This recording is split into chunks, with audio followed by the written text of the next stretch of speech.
and make an announcement. Or make my notification post or whatever. Because this is funny. I'm sure they want to hear this. That it got him even insaner. I'm actually wondering if I should abuse at everyone for this one. Instead of just the notifications roll. Maybe I won't. Maybe I'll be kind. Oh yeah, you don't mind streaming here on Discord as well? Oh yeah. I forgot I was going to do that, yeah. So that you can actually see it with less delay. Alright. Where is it? Where's my share your screen?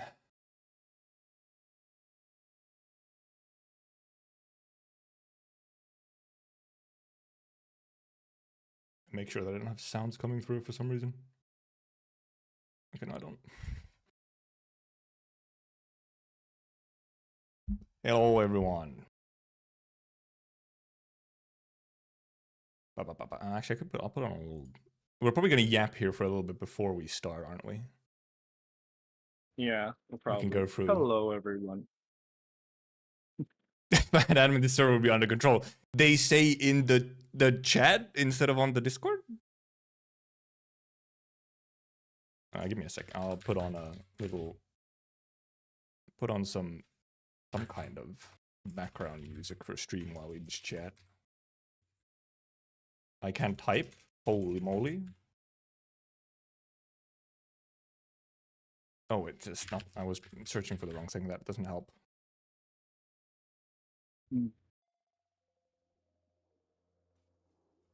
Is it going through? It is. Okay, good. Well, almost. It's just very quiet. Is it so quiet that it's not going? Wait, give me a second. It should be. He's just not showing up. It's just so quiet. Okay. There we go. React court day. True? Kind of? Comes back full circle, chat. It does. It really does.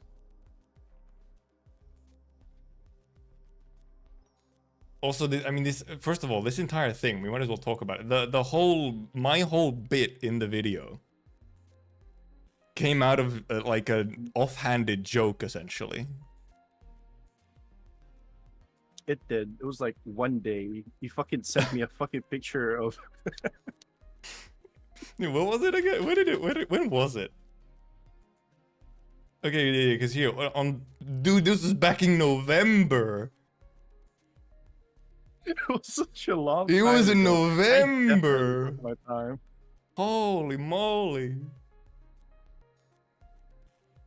Because we were just. I think we were just. I just happened to rant about the exact same thing that I rant in the video. I was ranting about it to you. And then you were like, please make a video about it so I can redirect it there. When I'm finally done with my 1 hour gacha game rant. By the way, back in November, the video wasn't 1 hour long. It was 1 hour, and then for some reason, it three-fourths. It got added 3/4. It's almost 2 hours. It's fucking ridiculous.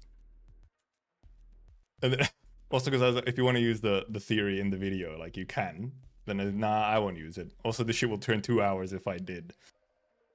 It almost did in the end, so this is funny to look back on. Because then later I was like, what if I just invade the video and rant about it myself? You know, you're right, you say. And then it was just kind of like a joke. And then, well, I don't know, like a month-ish ago or something, you were like, hey, you remember that thing? Do you actually want to do it? And then we did it.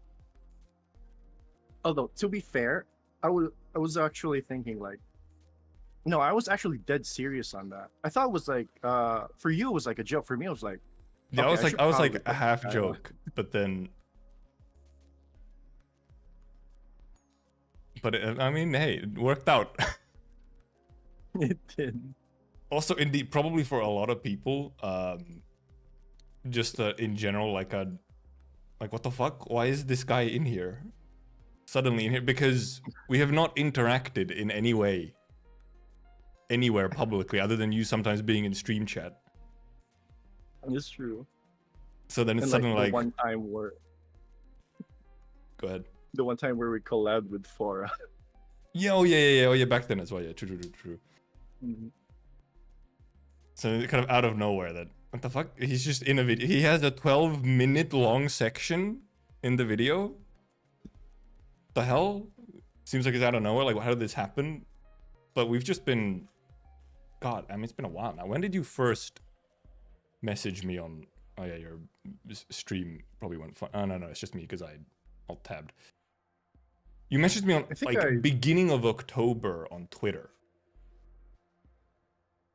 Oh yeah, I did. It was on Twitter. It was on Twitter first. Yeah, it was literally on Twitter, just like, hey, do you have a Discord?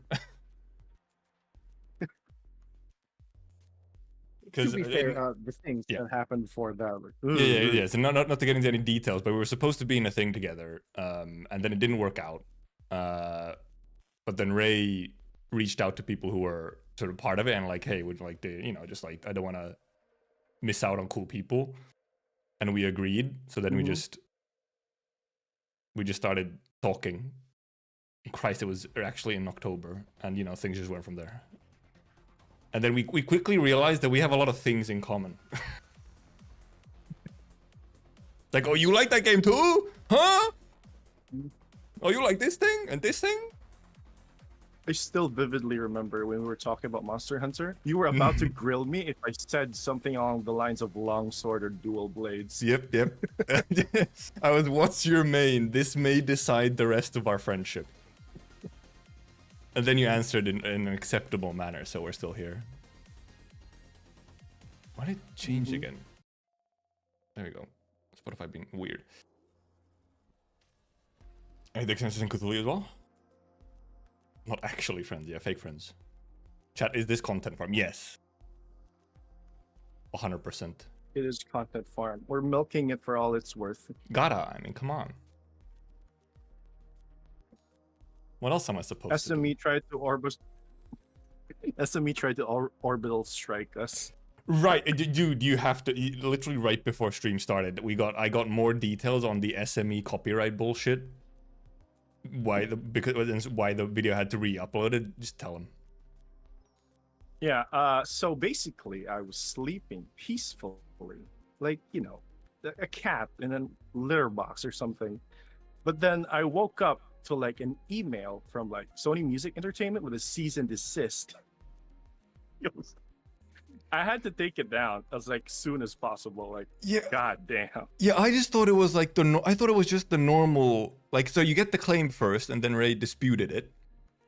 And then after the dispute, they sent an actual cease and desist. I was like, I thought it was just like normal. Oh, they got the dispute and then like they just rejected the dispute and like that was it, and Ray wanted to be safe about it. No, they sent a cease and desist because he tried to dispute it. Psychotic behavior. That's crazy. I'm a small YouTuber, man. I'm like 5K subs. Jesus. What the fuck? It's insane. Fuck Sony, not gonna lie, it's actually crazy. Mansmooth, this is a React Andy stream. Cypher Ray is very good video maker. He made a feature-length video about Gacha that I happen to have a small part in. This is not, we're not the 2025 Ambient Synesthesia watch-along, no. That will have to wait until it's actually out for, us, like, plebeians. In, like, August. That's gonna take a while. Yeah, I think it's usually in August. It's like 3-4 months after the actual live that the concert is released like publicly. I think it's out like a month earlier for like people with Bilibili Premium or whatever. But then for us true plebs, it's another month from there. We have to wait. Yeah, we do have to wait. That's fine. And now I'm just used to it. I just still wished what they did was that they actually made it like a premiere, so they had live chat and everything. Because they just like randomly drop it, like the full thing. Oh yeah, they don't do. Yeah, they don't do like a premiere or like a live stream for it or anything. They should do the same thing. I mean, GBF does the same thing too. Yeah, like all the other. GBF I feel like. Yeah, all the other like gacha concerts and stuff, I feel like they usually either have some kind of it's usually pre-recorded stuff, yeah, but it's like a live thing that they then put a premiere or a sort of live for it, so it has like all the chat and so on. But for some reason, Ambient Synesthesia just fucking drops it, which is just strange. No prior announcements. Do they announce it? No, they don't even. I don't think they really even announced the day. So pretty much, because essentially, like, I think that's. I can't remember how last year. Like, I did know when it was coming, but I can't remember how. It was something like. It's either just calculated based of the when it's available early on Bilibili, like that might be when it's sort of we essentially get the date for it. But at the very least, I knew last year I did know when it was coming because I was able to like prepare for it. Like it was a Sunday, just dropped on a Sunday. So I knew I was able to like prepare for it already that, okay, I'll have to do a stream on Sunday to watch it as soon as possible. But That's great. yeah, I guess we'll see. It's probably the same thing again this time where it's like a couple days before or something we get to know what the actual date is for it. And then do they have online tickets for sale? No, the concert is fully in person in China. There is sort of no online portion to it. The recording is then released later. A month early for Bilibili Premium members or whatever, and then to everyone else after that. I wish they would do it in other countries as well, like at least Japan or something. It would be very cool. They're doing this year. They're doing showings of the concert, so they're essentially showings of the recorded version. They're doing some showings in I think Japan and the US, maybe Korea as well. Oh, that's cool. But that's just like a theater showing of the recording rather than the actual concert itself. But it's something. I see. That's true. That's true. At least there's something. It would cost. It would be a lot, but also like, I guess it depends on, at least probably in the US or like at least in Japan or something, they would easily sell it out, which would help. Different stages, of course, is the thing, but I mean, with the way just all that stage stuff works, it's like, well, yeah, it's pretty common. Concerts constantly are in different kinds of stages, even if some of the stuff that Ambient Synesthesia does have on it is a little wild. Have you watched last year's, Ray? No, I haven't actually. Okay, well, small spoiler. Yeah, no, there's a fucking rocket that takes off. They have like a massive prop rocket. No way. Lone Trail? Yeah, for Lone Trail. No way. And in the I think no, and in 2023, they have a half of a it's much smaller, but they have like a half of a ship for the Stultifera Navis stuff. For like the Golden Age will return again. They just like roll out half of a pirate ship. Oh yeah, I saw that one. It was infiltration thingy with Irene, if I remember correctly. Yeah. That's like that was the theme of it, yeah, because they have the like themed and the sort of what is it like the characters are like, oh, this is the theme, yeah, like the infiltration of the fancy ship. Stream title, all the stream is about. Other than the yapping, it's the main part of it. Like, honestly speaking, they go hard when it comes to these kinds of things, man. Like, Jesus. At least I know where my gacha money's going. It's very visible, yeah. I do wonder if they make any, because obviously they do, they sell out huge stadiums for it for like multiple days. So I do wonder if they actually make, and then there's merch as well. I assume they actually probably might even make money off of them.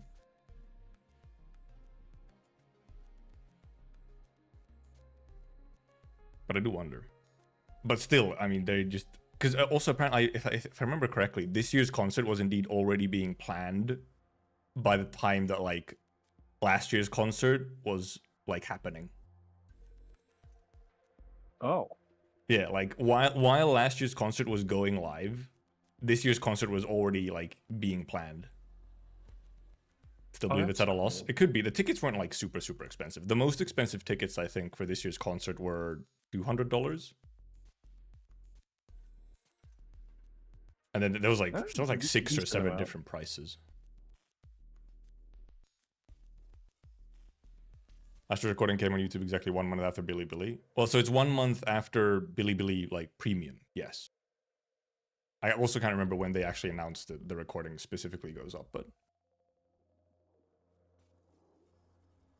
I mean, once it should be in August sometime. I'm pretty sure they've always been in August. I mean, I can check real quick. When was it? Where is Ambient Synesthesia? When was last year uploaded? What date? August 25th, yeah. So like end of August. I think the year before that was sort of similar. August 26th. Yeah, okay. So in theory, this week it could be August 24th would be Sunday. If it's a Sunday upload again. It's a perfect time to just upload it, I guess. Yeah, probably, you know, people are free on a Sunday. Really good at Voices of the Void. I do know Voices of the Void. Suddenly out of nowhere game recommendation though. Perfect yapping game. It kind of is, isn't it? You just kind of run around, do nothing. Well, no, not do nothing, but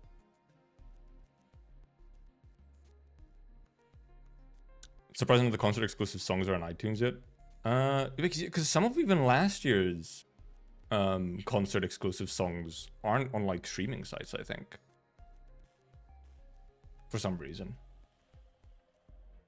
Some of them are still missing.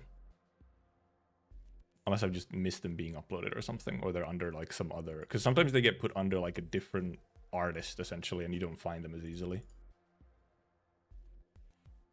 Every now and then. Some of them are also in Chinese too, so if Yeah, there's that no as English well. text, you can't really find that.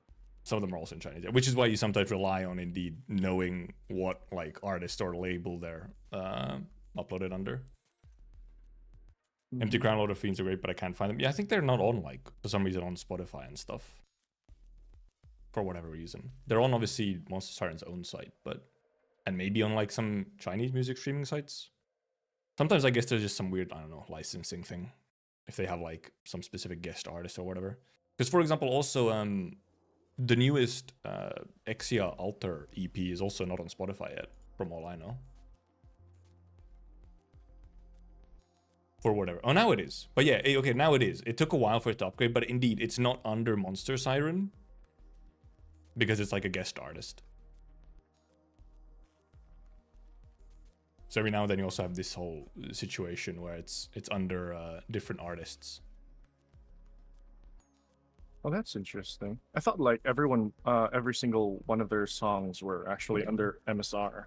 Most of them are like 90, I don't know, 98% probably are. But every now and then there's like some of them aren't for some reason. Except it's funny when I look at the EP on Spotify and go to the artists. There's seemingly like newly entered artists because literally the only song attributed to them is the one EP. So I don't know. They must have it's gone weird. under some contract or something. I don't know. It's weird. Sometimes it's just weird. I mean, music licensing is always so, fucked up, as we learned with Sony Music Entertainment recently. I closed Spotify, which was playing the background music. There we go. I'm back. But also, I mean, while we're here also, I'm just yapping. We've both done Kantoe Part 2. Holy. We have. Wow. What a kanto, huh? What a Kanto. Can't believe it's over already. Manager, it's part 2. What do you It's mean? It's only, the meme was actually posted to the, or at least a version of it was actually posted recently to the Discord. I can show it on stream. There's just live. What are the surrendered witnessing, huh? Manager, it's part 2. Holy shit. Also, dude, damn. fucking tiny Shishun. Adorable. She is. Oh my god. They put her in at a fucked up time, though. After the moment, the incident, They're like, hey, here, have little baby Shishun with holding a worm. That cleansed me At the after whatever the fuck happened. It cleanses you, but at the same time, it's like whiplash. It's like, It is. Also, did you know that she's holding an earthworm on her right? Yeah, she's holding a worm in the full sprite.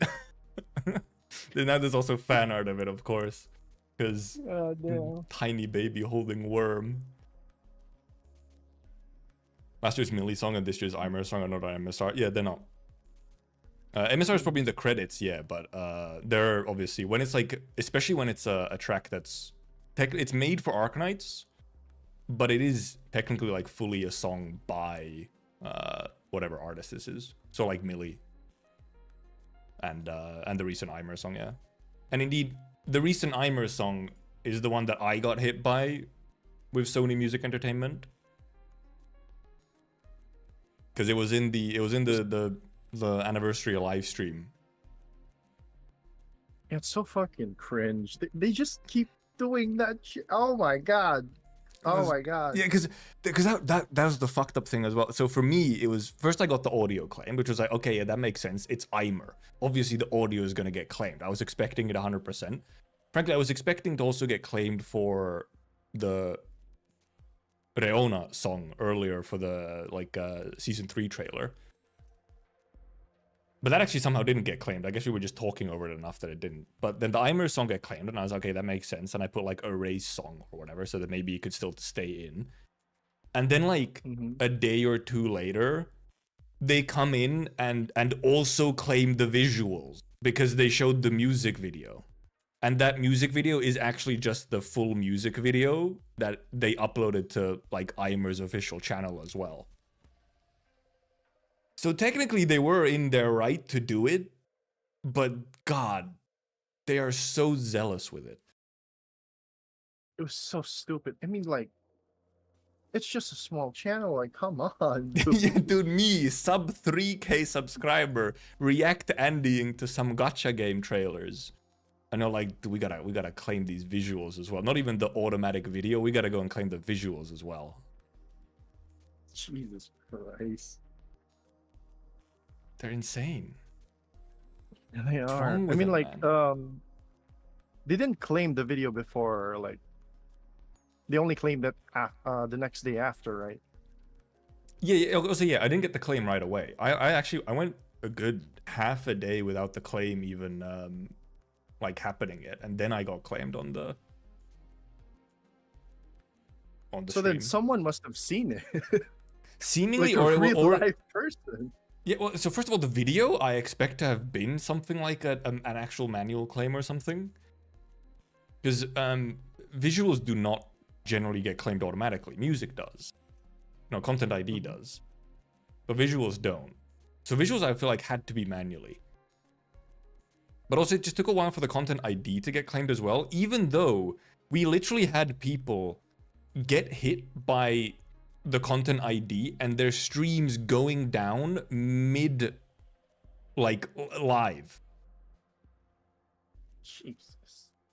While it was after it played it on stream, on the live stream, on the Arknights live stream, apparently some people who are also live reacting actually just had their stream go down on YouTube. Like live. Which has to be an automatic one. Like that one has to be automatic. But I don't know what's I don't know what's wrong with them. What can I say? Remind me a lot of Japanese Arknight CC making Ambience in Asia 2024 watch along without showing the screen. And yeah. Well, because that's just like Kyo might have been one of the people who got taken down. Yeah. So that's just a culture thing. Japan just in general, when it comes to any kind of like watch along and stuff like that, they always do it that way.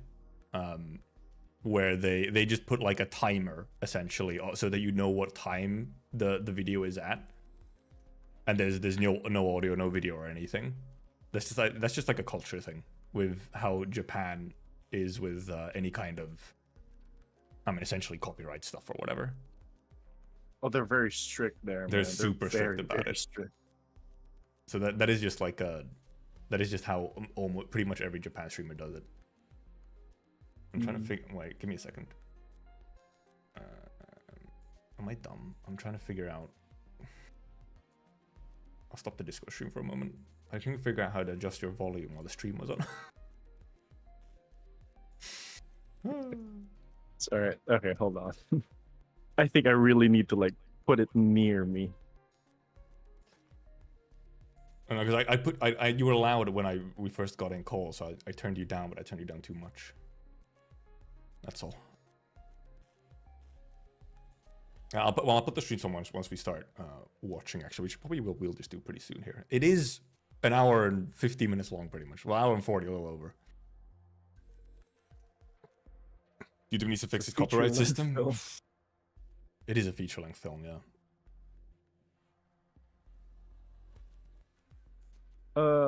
I think YouTube has a hard time dealing with that, mostly because it's. I mean, they're just beholden to the copyright holders. Like, they have to essentially shoot first, ask questions later, because if they don't, the big companies who have the copyright, fuck them. That's true. Also, the fact that fair use is actually a very, very gray area, and also a very recent thing. A very gray area, and also quite American thing. Mm-hmm. The form of fair use that most people refer to usually is like an America thing, a US thing. Like, you have to actually check what it is in your country, and for example, indeed, as Kinesis says in Twitch chat, Japan does not have fair use. That's not a thing. There is no such thing as fair use. Yeah, anything Japan related, like fair use, does not actually exist. If you're in, either it's Japanese made or you're in Japan, you have to be really fucking careful with it. Yeah, Tom Scott's video on YouTube copyright is really good.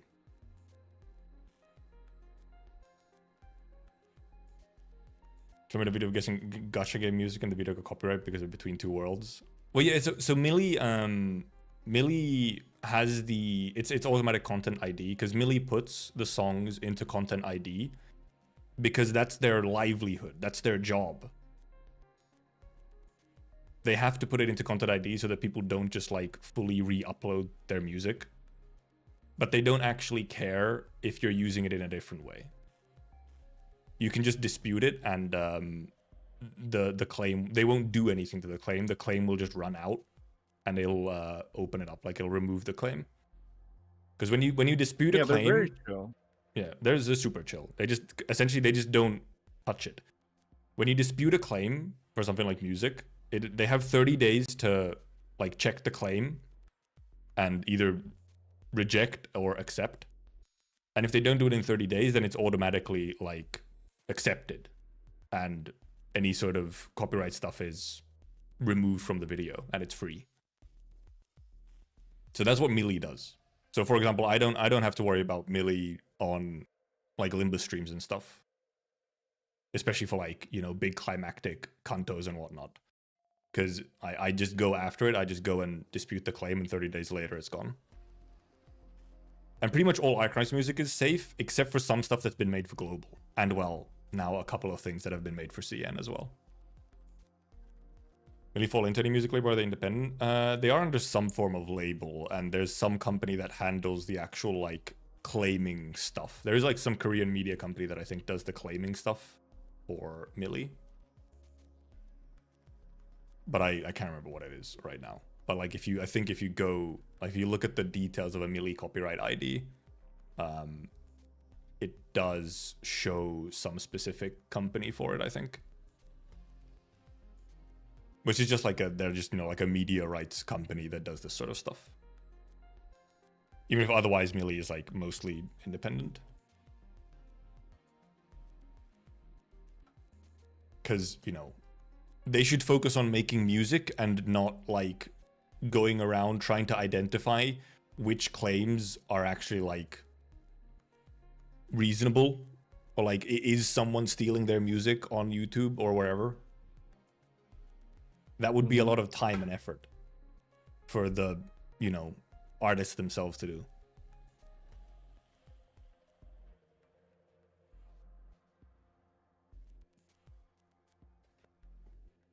Always never the artist doing? Yeah, usually. It's very... unless you're like actual like indie artist. And in those cases, it might just be that you don't... Sometimes you just get screwed over if you're an indie artist. Someone might just abuse your music and you can't even do shit about it. Because, surprise, copyright is broken as hell. Just as a concept. There is no uptime command, sorry. I have like no bot commands. I've been too lazy to make any of them. Fair enough. Also for YouTube, bot commands are a little bit annoying because I can't, on YouTube, with how YouTube chat works for the overlay, I can't have like... Oh yeah, okay, Twitch does have some bot commands now. It has like some of the defaults. But on YouTube, bot commands also always come up on the overlay. I can't have YouTube chat like remove only bot messages on Twitch. It won't show bot messages on... bot messages or bot commands on the actual overlay, so... Also, limbus is indeed global. Like, if you want to watch limbus content, it's all in the same place. It's just all YouTube. While Arknights is both on YouTube, and on YouTube, it's across multiple servers as well. There's 3 different YouTube channels for Arknights Official. And then it's also on Bilibili. So the views are like split in a lot of places.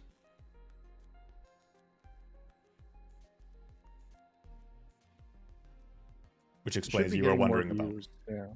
Yeah, well, it's just, you know, that's why, like, for example, indeed, you might see, like, you know, in a way, like, Limbus is a smaller game than Arknights. But it actually sort of has almost like a bigger presence in the West, almost. Because it is just more global. And I mean, it doesn't even have a Chinese version, so... Well, Arknights is originally very much CN, and then it's global separately. And global is indeed separated into English, Japanese, and Korean. And all 3 act sort of semi-independently. So the views are indeed split across like a bunch of avenues. Taiwan dead in the waters. Well, Taiwan not even dead in the waters. Taiwan server for Arknights currently is dying because they have an insanely accelerated pace right now with not much compensation for it. Because they were even more behind than global was. I mean, still are. Didn't global like stop trying to catch up with CN? Yeah, it did, yeah. For the first like year-ish, we were catching up. And then they stopped. Because they just reached like a, I guess, a decent spot, and, you know, whatever, they like sort of settled on the 6-month gap eventually. Because actually, I think I was reminded this by someone recently that actually there was a short moment in like year 0 of Arknights, year 1, in the first year, where at one point I think we were actually almost closer to 5 months behind. And then we actually like fell back a little bit to settle onto 6 months.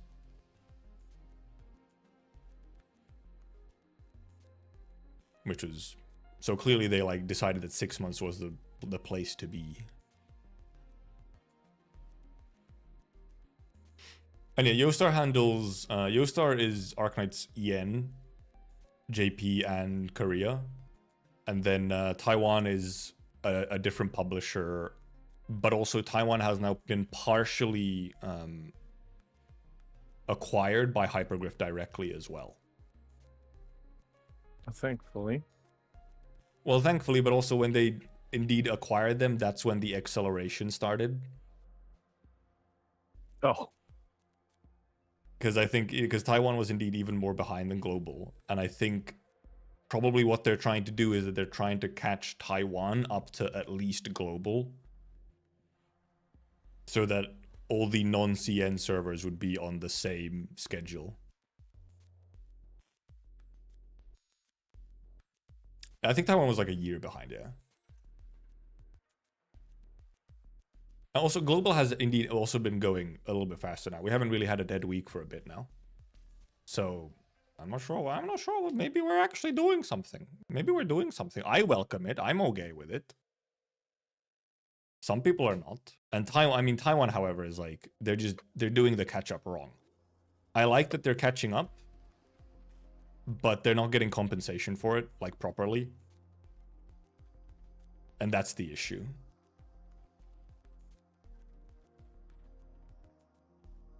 Kill myself, let me play the main story for fuck's sake. This is an issue, it's true. When you constantly have an event to farm, you don't have stamina for main story.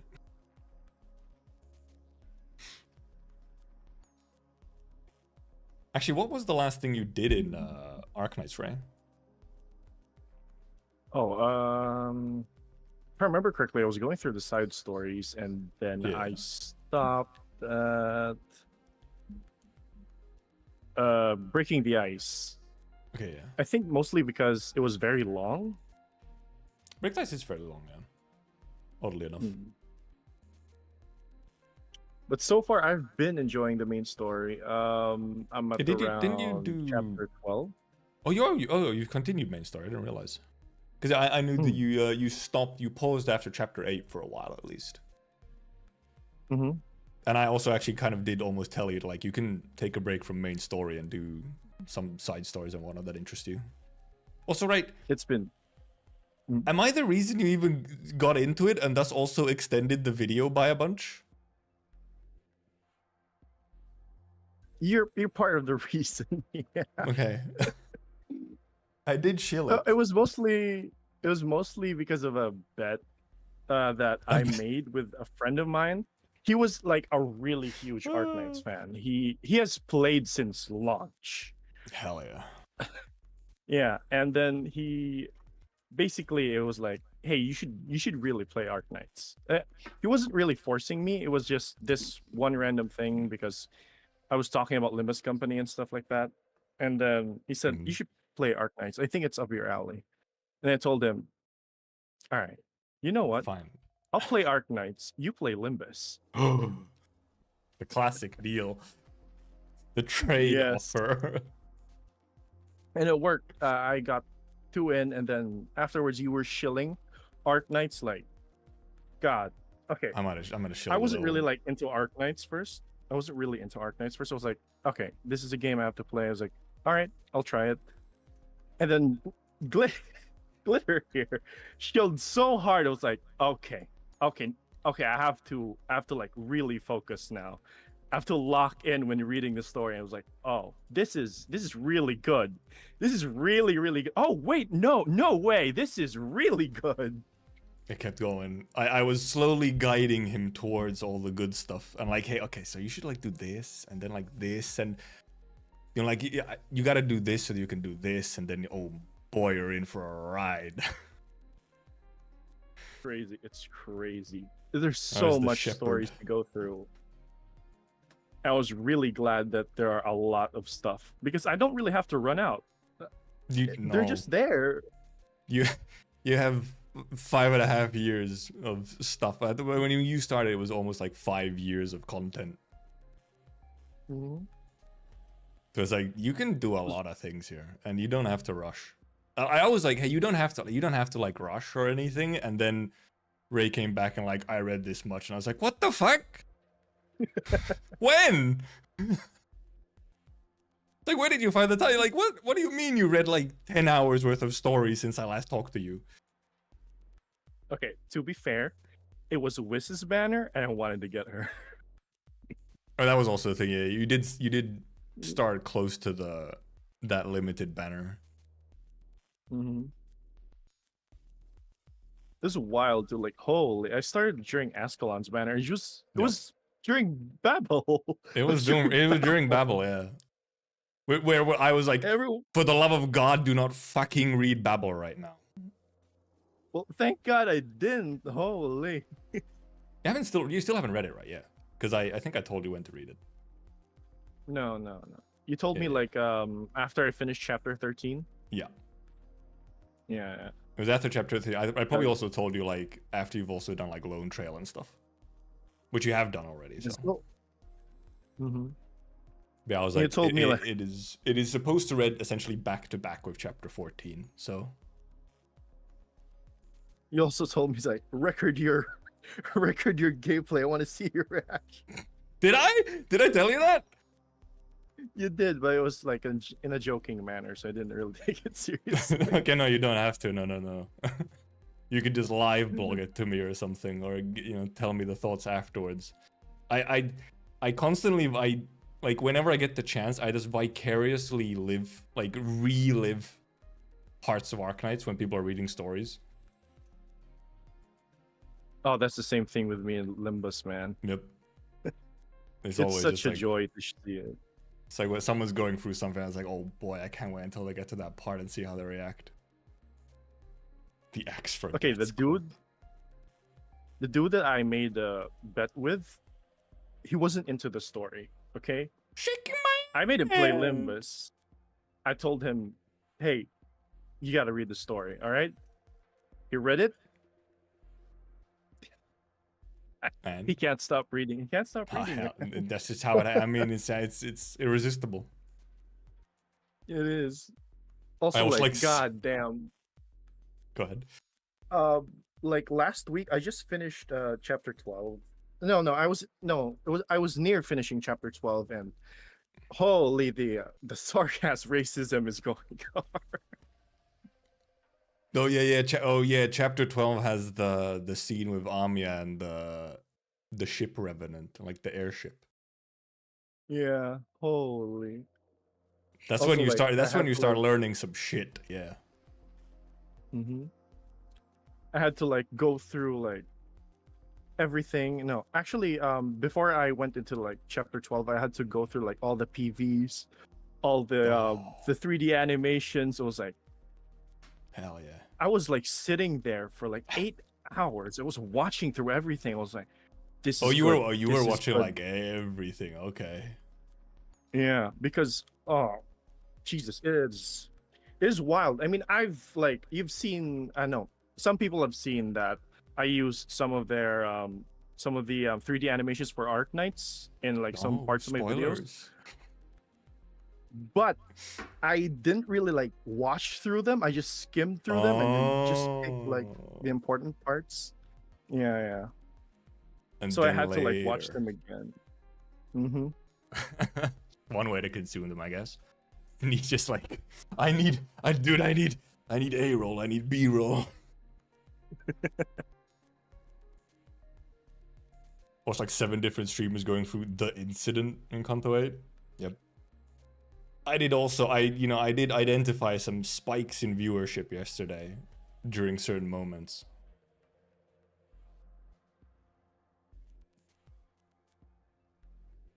The incident. Mm-hmm. Like, man, I don't. Project Moon does some really, messed up stuff, but like, the baby, come on. Also, they just ripped the child in half on screen. They did.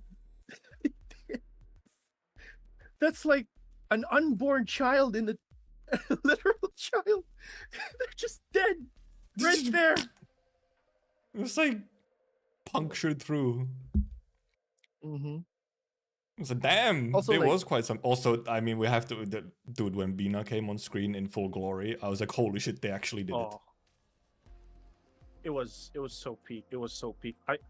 Seeing a LobCorp or Library of Ruina character in Limbus art style, or should I say like the Limbus updated art style, is so fucking good. It is. Like, It was so damn. nice. Yeah, I comment. It was one of the first things that I commented. I was like, holy moly, it's Bina in Limbus style.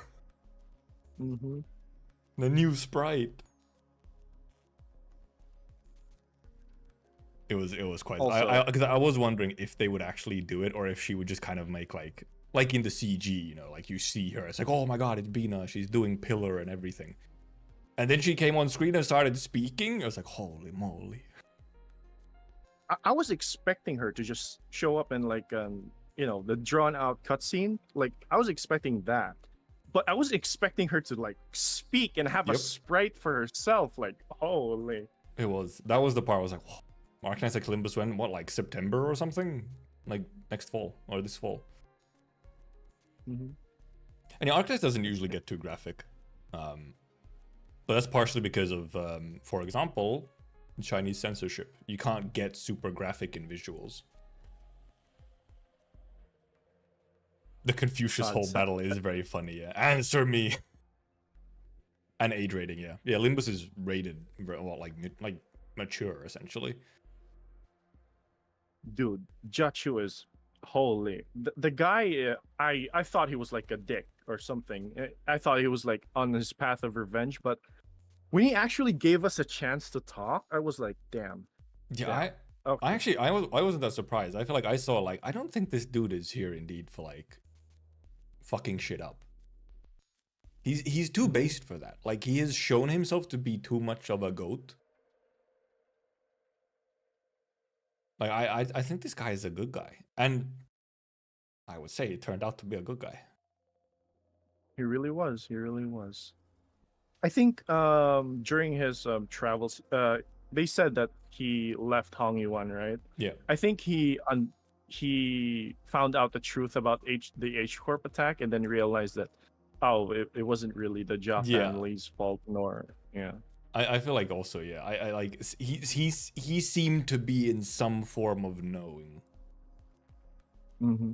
He was way too like, I don't know, just essentially chill about everything. To not be in the know.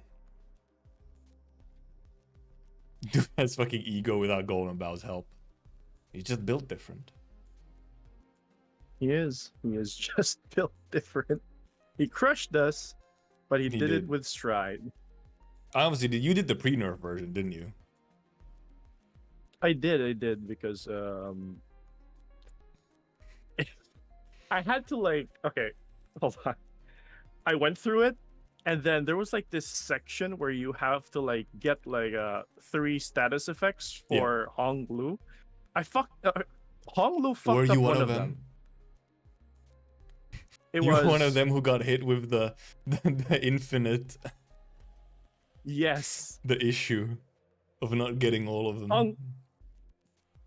Hong Lu had 45 SP. He rolled tails. What a guy. I swear to God. If that didn't happen, it would have been smooth sailing. But I had to restart and then start again. And then Hong Lu died from an attack. And then had to start all over again. God damn it. Yep. It was such a long fight, not gonna lie.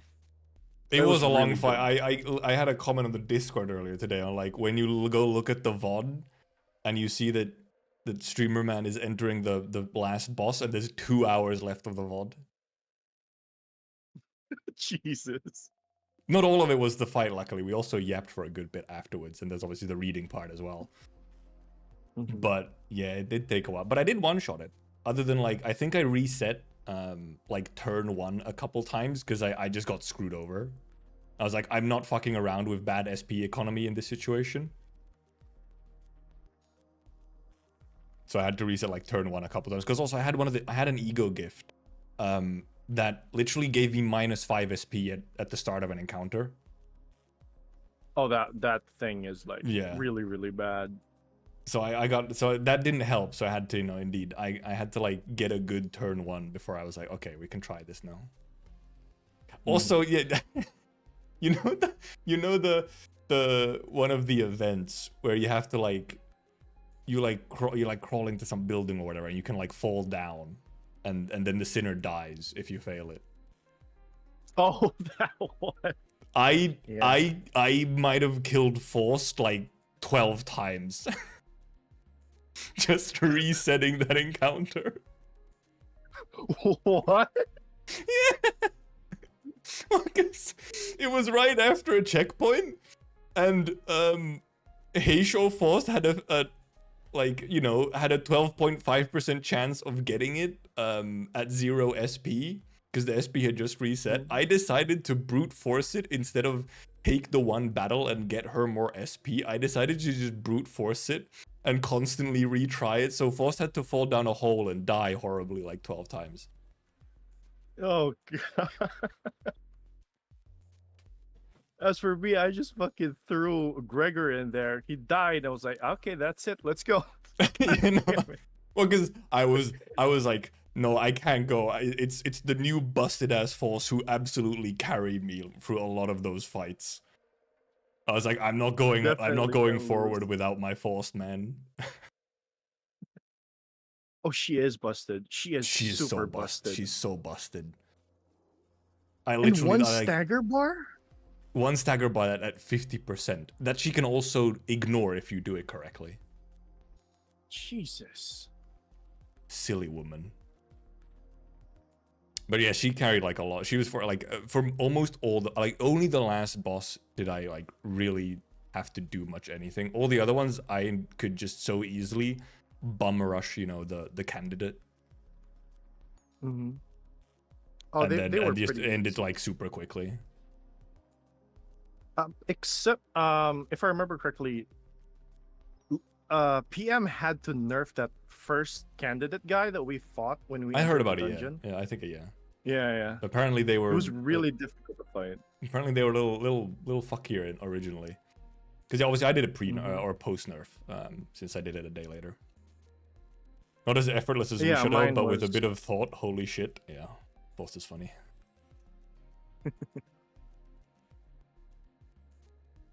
And yes, it is Listenala. It is based on Dream of the Red Chamber. What do you think of the Arcanite Stronghold? I really like the Stronghold Protocol mode. After it like clicks or whatever. And I didn't have any issues with it sort of at any point. And then once it clicked, I was like, this is really good. I hope this comes back. Yeah, it's a really good game mode. I wish it was permanent, but yeah, we'll see. bringing it back is good. That would be like the second best option, yeah. It's like just a reoccurring mode. Mhm. Okay, Also, we actually Radiant. Radiant is important, very important. Ice enemies were hell. They could sometimes be a little shitty, yeah. Hope we can stay the challenger roster. I feel like if they do a new version of it, they'll probably have a little bit more change the sort of roster system. Mm-hmm. Wait, we've been yapping for an hour. Should we actually do the thing we came here to do? Yeah, sure. Sorry. You've Actually, been yapping for an hour. well, I had a feeling this might happen. Mm-hmm. It easily does. Okay, an hour and 43. I guess we'll try and sort of not pause, but there's for sure going to be some parts where I'm going to pause and we're going to yap about something because I have something stupid to say. Fair enough. Or something to ask.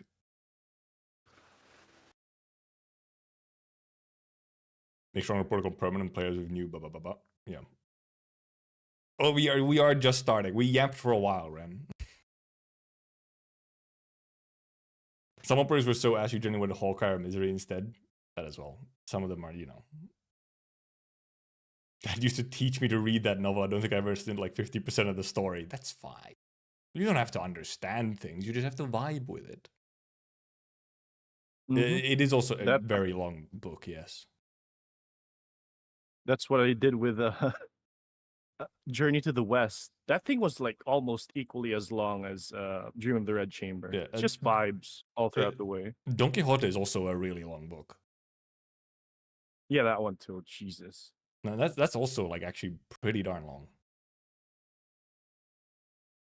Some of them are just like long, and then some of them are like, isn't Ryoshu's original book like super short? Yeah. Hellscream was super short. Yeah. Like some of them are insanely short. It's like a short story almost, and then some are like 20 pages. Okay, yeah, it's a short story. And then you have these like 1,000 plus page epics. They yapping, man. They yapping. You got to put it in the text. They do be yapping. All right, let me just drink a coffee. I went full screen, so I started playing instantly. Okay, let's start actually watching. Also, right. Well, first of all, here is indeed, dude. My section is actually so long when you look at it here. But so originally, there is a funny trivia here, which was noticed by people on my Discord. Originally, my spot was was included in the cunny portion. This has caused irreparable damage to my online presence.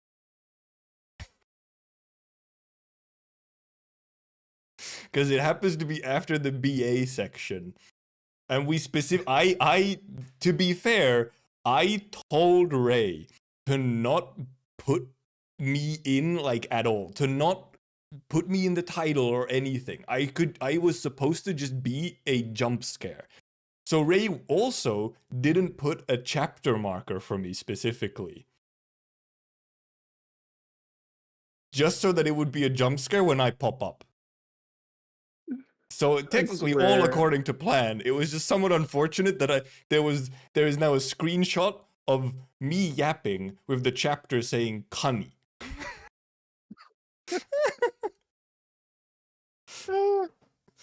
I didn't even notice it until like you pointed it out. It's unintentional, but it's so funny, man. It's so funny. I remember the Shishun's sister wife incident. Oh no. Oh no. Well, this is what happens when you put yourself online for a bunch of hours live. Shit happen. Okay? Shit happens. You have to roll with it. The allegations. Oh yeah, the Discord stream. Oh right, the Discord stream. I forgot to put it off. Yeah, it was I just streamed Discord stream to Ray, so he actually has a minimal delay on where we are. There you go. Yeah, the YouTube delay is like YouTube delay is Twitch is obviously quite a bit better, but I think Discord is probably still the shortest because it's a direct one just to you. What do you mean allegation? At this point is a proven fact. Shush you. You can't win, man. You can't win. Says the man who personally edited the fucking clip of it. I'm like, don't ruin my internet footprint as I edit the clip myself and post it and thumbnail it and everything.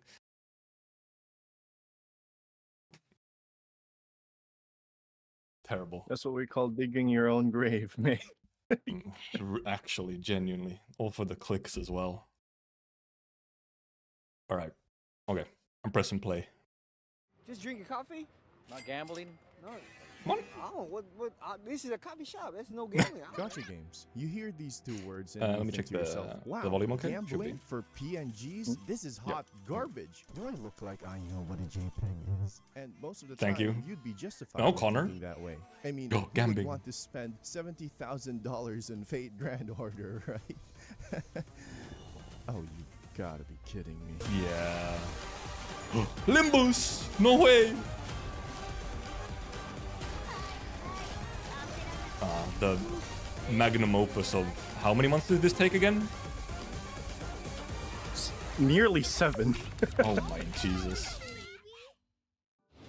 Gacha games have been actually 7 months on the market for a while now. It's mostly due to the success of Genshin Impact and miHoYo as a company overall. What was once a very niche part of the gaming industry has become mainstream for a lot of people. Many companies have started jumping on the bandwagon because, well, I heard that Arcanist music in there right away. Shit ton of money.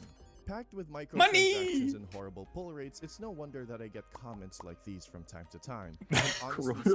So real, you do just get him. It's a never-ending battle between the corpos and the consumers. Look, I'm gonna be real with you. I don't promote gambling, okay? But you have at least a chance to earn more money in a real casino. It's honestly better than gambling for JPEGs. So then why do people still mention them? Why are there dedicated communities to these types of games? Why do people still play a game that actively prey on their weak wills? Why do these people love gacha games? It's bizarre. It's gambling. Confusing. The dots shouldn't connect. It shouldn't be the case. Me! And that's why I made this video. But before we get into the thick of it, let's talk about the history of gacha. how this downward spiral abyss started. Wow, really? The spiral abyss pun? Oh. you. Okay, I put it in there smoothly. I wasn't expecting someone was getting down about it.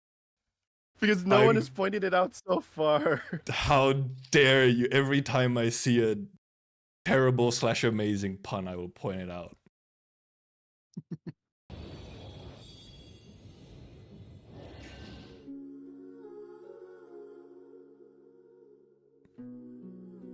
Yo, gashapon. Dude, actually, history lesson. Dude, okay, I have to. You're probably gonna. I'm assuming you're gonna probably explain where even like the term gacha and so on comes from. But there are Yes. way too many people who I have seen, like specifically people from the West, like normal gamers. There are way too many people who I've seen who think that the term gacha game comes from gotcha, like haha, I gotcha, because they're predatory. Oh yeah, a lot of people really A think lot of that. people think that. That's where it comes from. It's like, haha, I got your wallet or whatever. I mean, it's not even gotcha, it's gasha. Yeah, It's gashapon. like it's insane. Every time I see him, I'm like, what the fuck, Jesus Christ. No, there are people who do think that. Yes, it is. I've seen like a wow. couple of videos about like gotcha games, and then people would point out that one specific stigma, even though it's Yeah. not a fact. It's like Yeah, very weird. yeah. No, Ren, you're correct. It's the sound the machine makes, which I'm assuming Ray's probably going to explain here, possibly.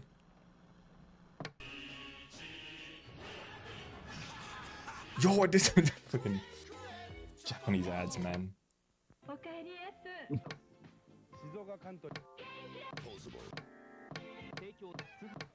Japan is a very interesting country that is home you're to very many quiet. wacky and weird things I have to that turn my we volume would up a little. never imagine existing. Home to the infamous wasabi ice cream and a vending Apparently machine pretty good, selling actually, underwear. by the way. They've definitely made a lot of strange but interesting things that would catch your attention almost immediately. So it's no surprise that they're also the first ones. Dude, the to retro invent is so good. Your retro. Retro Ray. That took me a while to figure out. not gonna lie. Oh, was that a difficult edit? It was Okay, genuinely. yeah. So we have to point out when it's a difficult edit so you can appreciate it, okay? That's In the why I 1960s,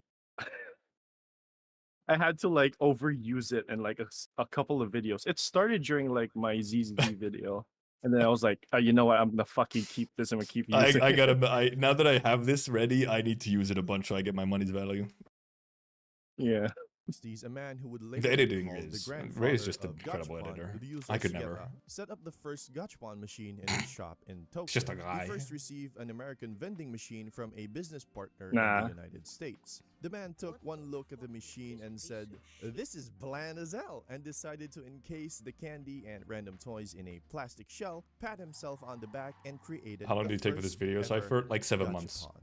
Before we got to know Almost them 7 as a months, major man. gaming company, Bandai, who at the time was a toy manufacturing company, smelled money and got wind of this machine, then decided to popularize this machine, distributing them within candy shops and areas where children tend to hang out the most. Although priced at 100 yen per draw, being 10 times more expensive than their competitors, it still managed to boom and popularity, spreading like wildfire There are, by the way, all across.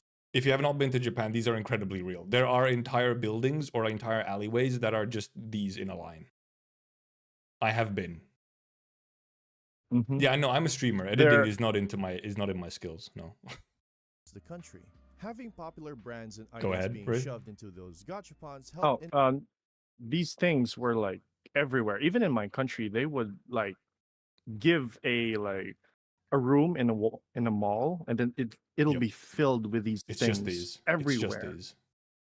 It's just Yeah. like tens and tens of these. making people interested. They're pretty in cheap, growing yeah. further desired Because items. also the stuff It in was them a is really wild cheap. phenomenon in Japan back then, and even until today, you would still see these machines stationed in malls, in the streets, and even have their own special. It is wild that says that also, yeah, some of them are just out in the streets, like, to the weather.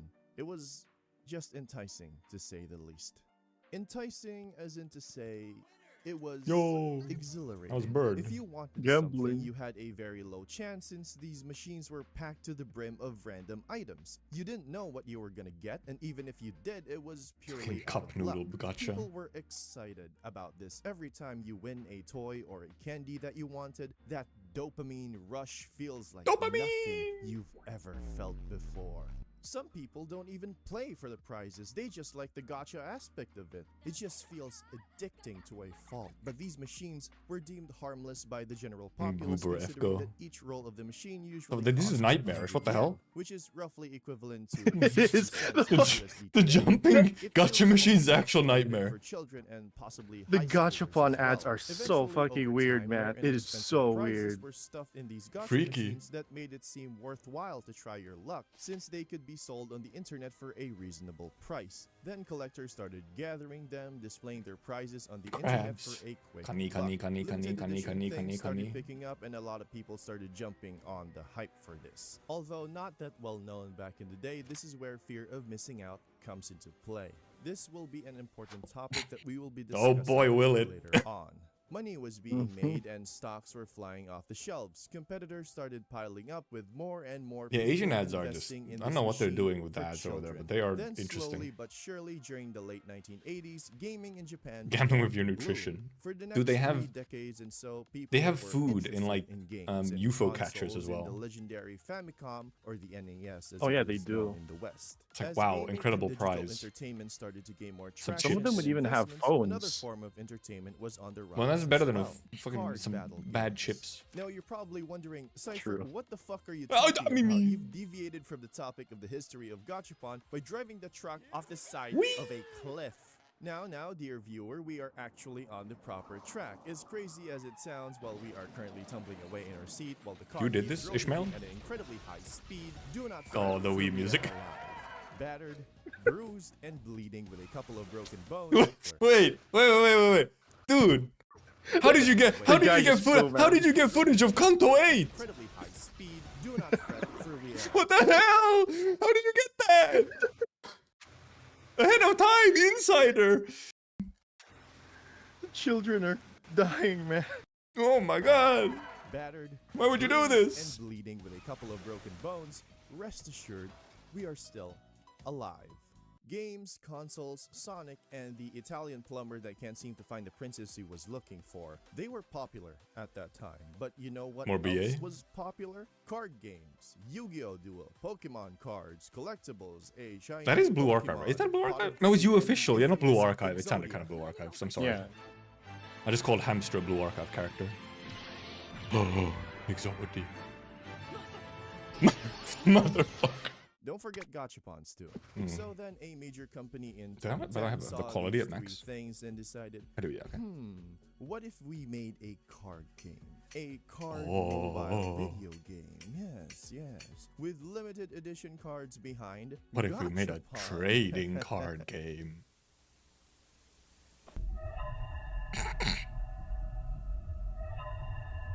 And Its thus, ugly head Dragon rears Collection again. was born. But before we continue, can you guess which company was behind this idea?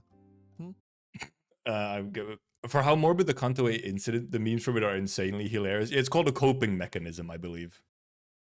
Yeah, dark humor always is a good. I did coping fix Lurk, yeah. mechanism for a lot of. Yeah, dark humor is like we have to, man. I'll give you like 10 seconds, or you can Uh, pause the video to think about it. Konami. I actually didn't hear what you completely said, but it's probably Konami. They like their gambling. They love pachinko. Oh, they love it. They love You it have so your much. answers locked in? Well, then it's Konami. Yay! Why am I not surprised?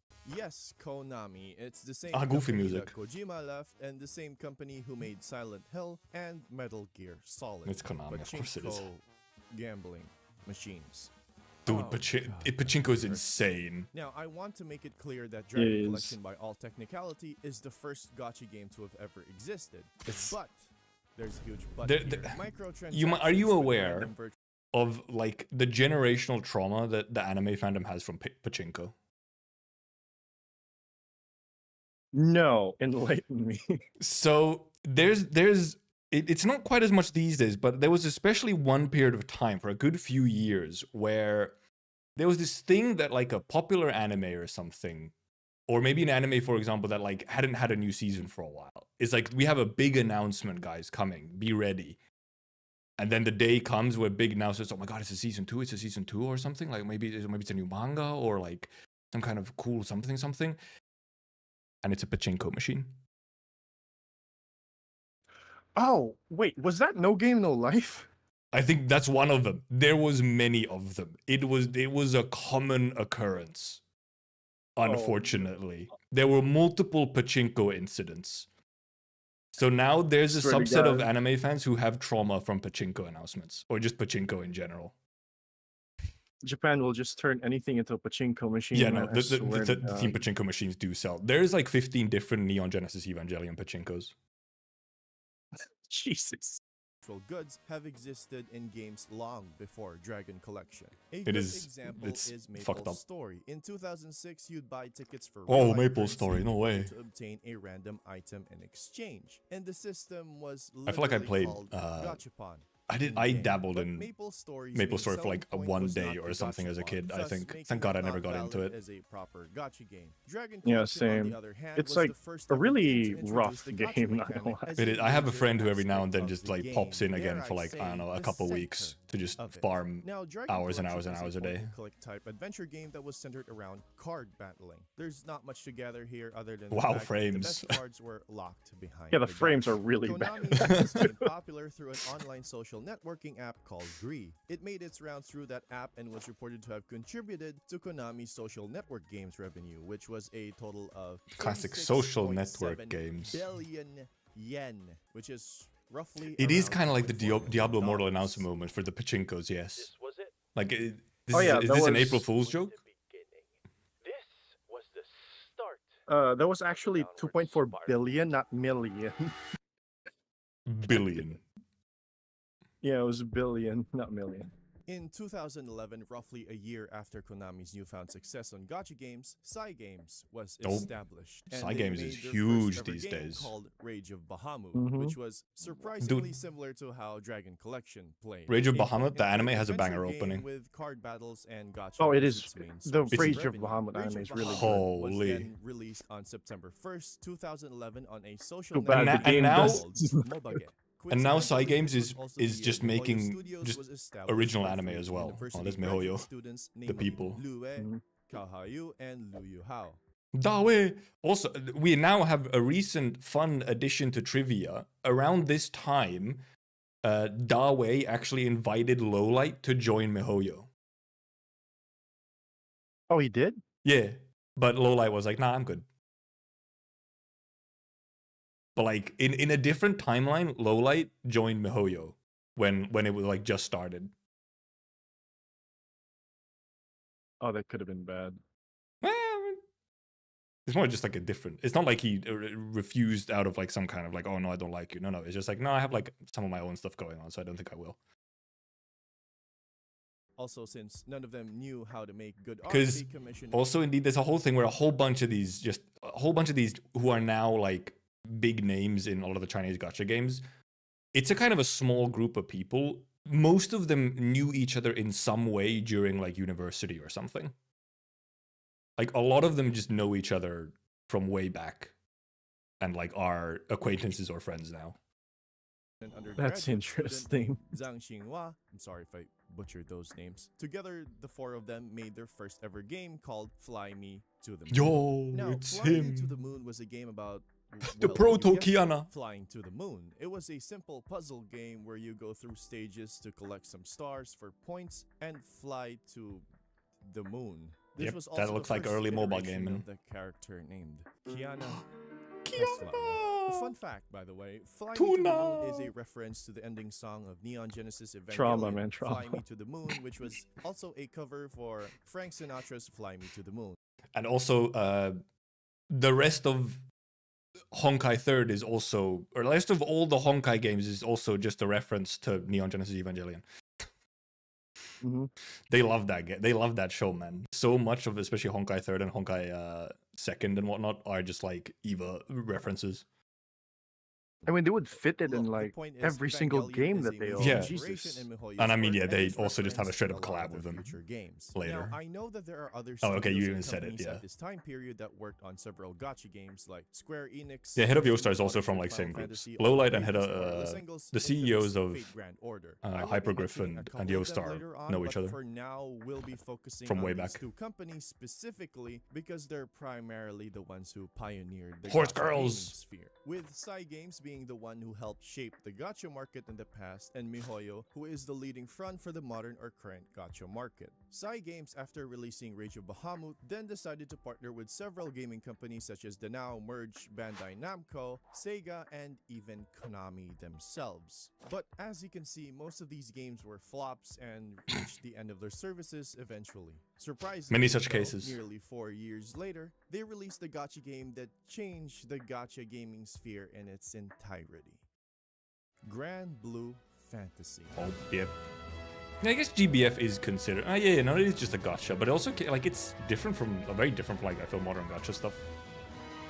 It is. It's like a. Also, How do you say this? Holy the men. Yeah. That video is really funny though. Not gonna lie. Grand Blue Fantasy, or GBF, was a fairly small game back then. Tiny, even. It was so insignificant in the sea. What were you gonna say about something before I interrupted you with men? Yeah. I forgot I was gonna say something. GBF is like a relic from like a very old age, and then it was just frozen in time for everyone to see. It's like in a museum. Which I think it goes very hand in hand because GBF got compared a lot to Kantai Collection actually back in the day. They were kind of like in the same vicinity of each other, and they're both very much a thing of like damn, this thing is just a relic of like 10 years ago or something. It's like wow. Like even until today, GBF and like Kantai is like still the same thing. Even though they have been not through changed so many significantly. updates. Yeah. Funny trivia: the year of MiHoYo Foundation was the time when Kim Ji-hoon created the club that will eventually become Project Moon. All these things are from like the same time frame. Yeah, they're all also, from the same time frame. Because there's like there is a Chinese Toho Dojin circle from back in the day where like a significant portion of the current like big gacha people in China are from. Like Lowlight is, for example, from there. Like I think Lowlight and GFL founders and Lowlight and all these people, they're like from this one Toho Dojin circle originally. Jesus. It's wacky. Of numerous games being released at the time. The world is the small. Only advantage GBF had in terms of its competitors was that it was available in a lot of platforms. Greed, DMM, and App. I've played on Yahoo DMM games, and for even Kantai on your Collection. phone's browser, both Android and iOS. It was really revolutionary at the time. Psy Games was making tiny profits from here and there, not to mention that its player base was slowly growing due to the many interesting characters and story that they had presented. Quite the clothing on that woman, though. That wasn't the reason GBF changed the industry. No. It was because of an incident. Oh. A terrible incident. I actually don't know GBF history too much. Oh. I feel like I know this girl somehow. Scandal, or best well known in the West as the Monkey Gate. Actually, maybe I haven't heard of this.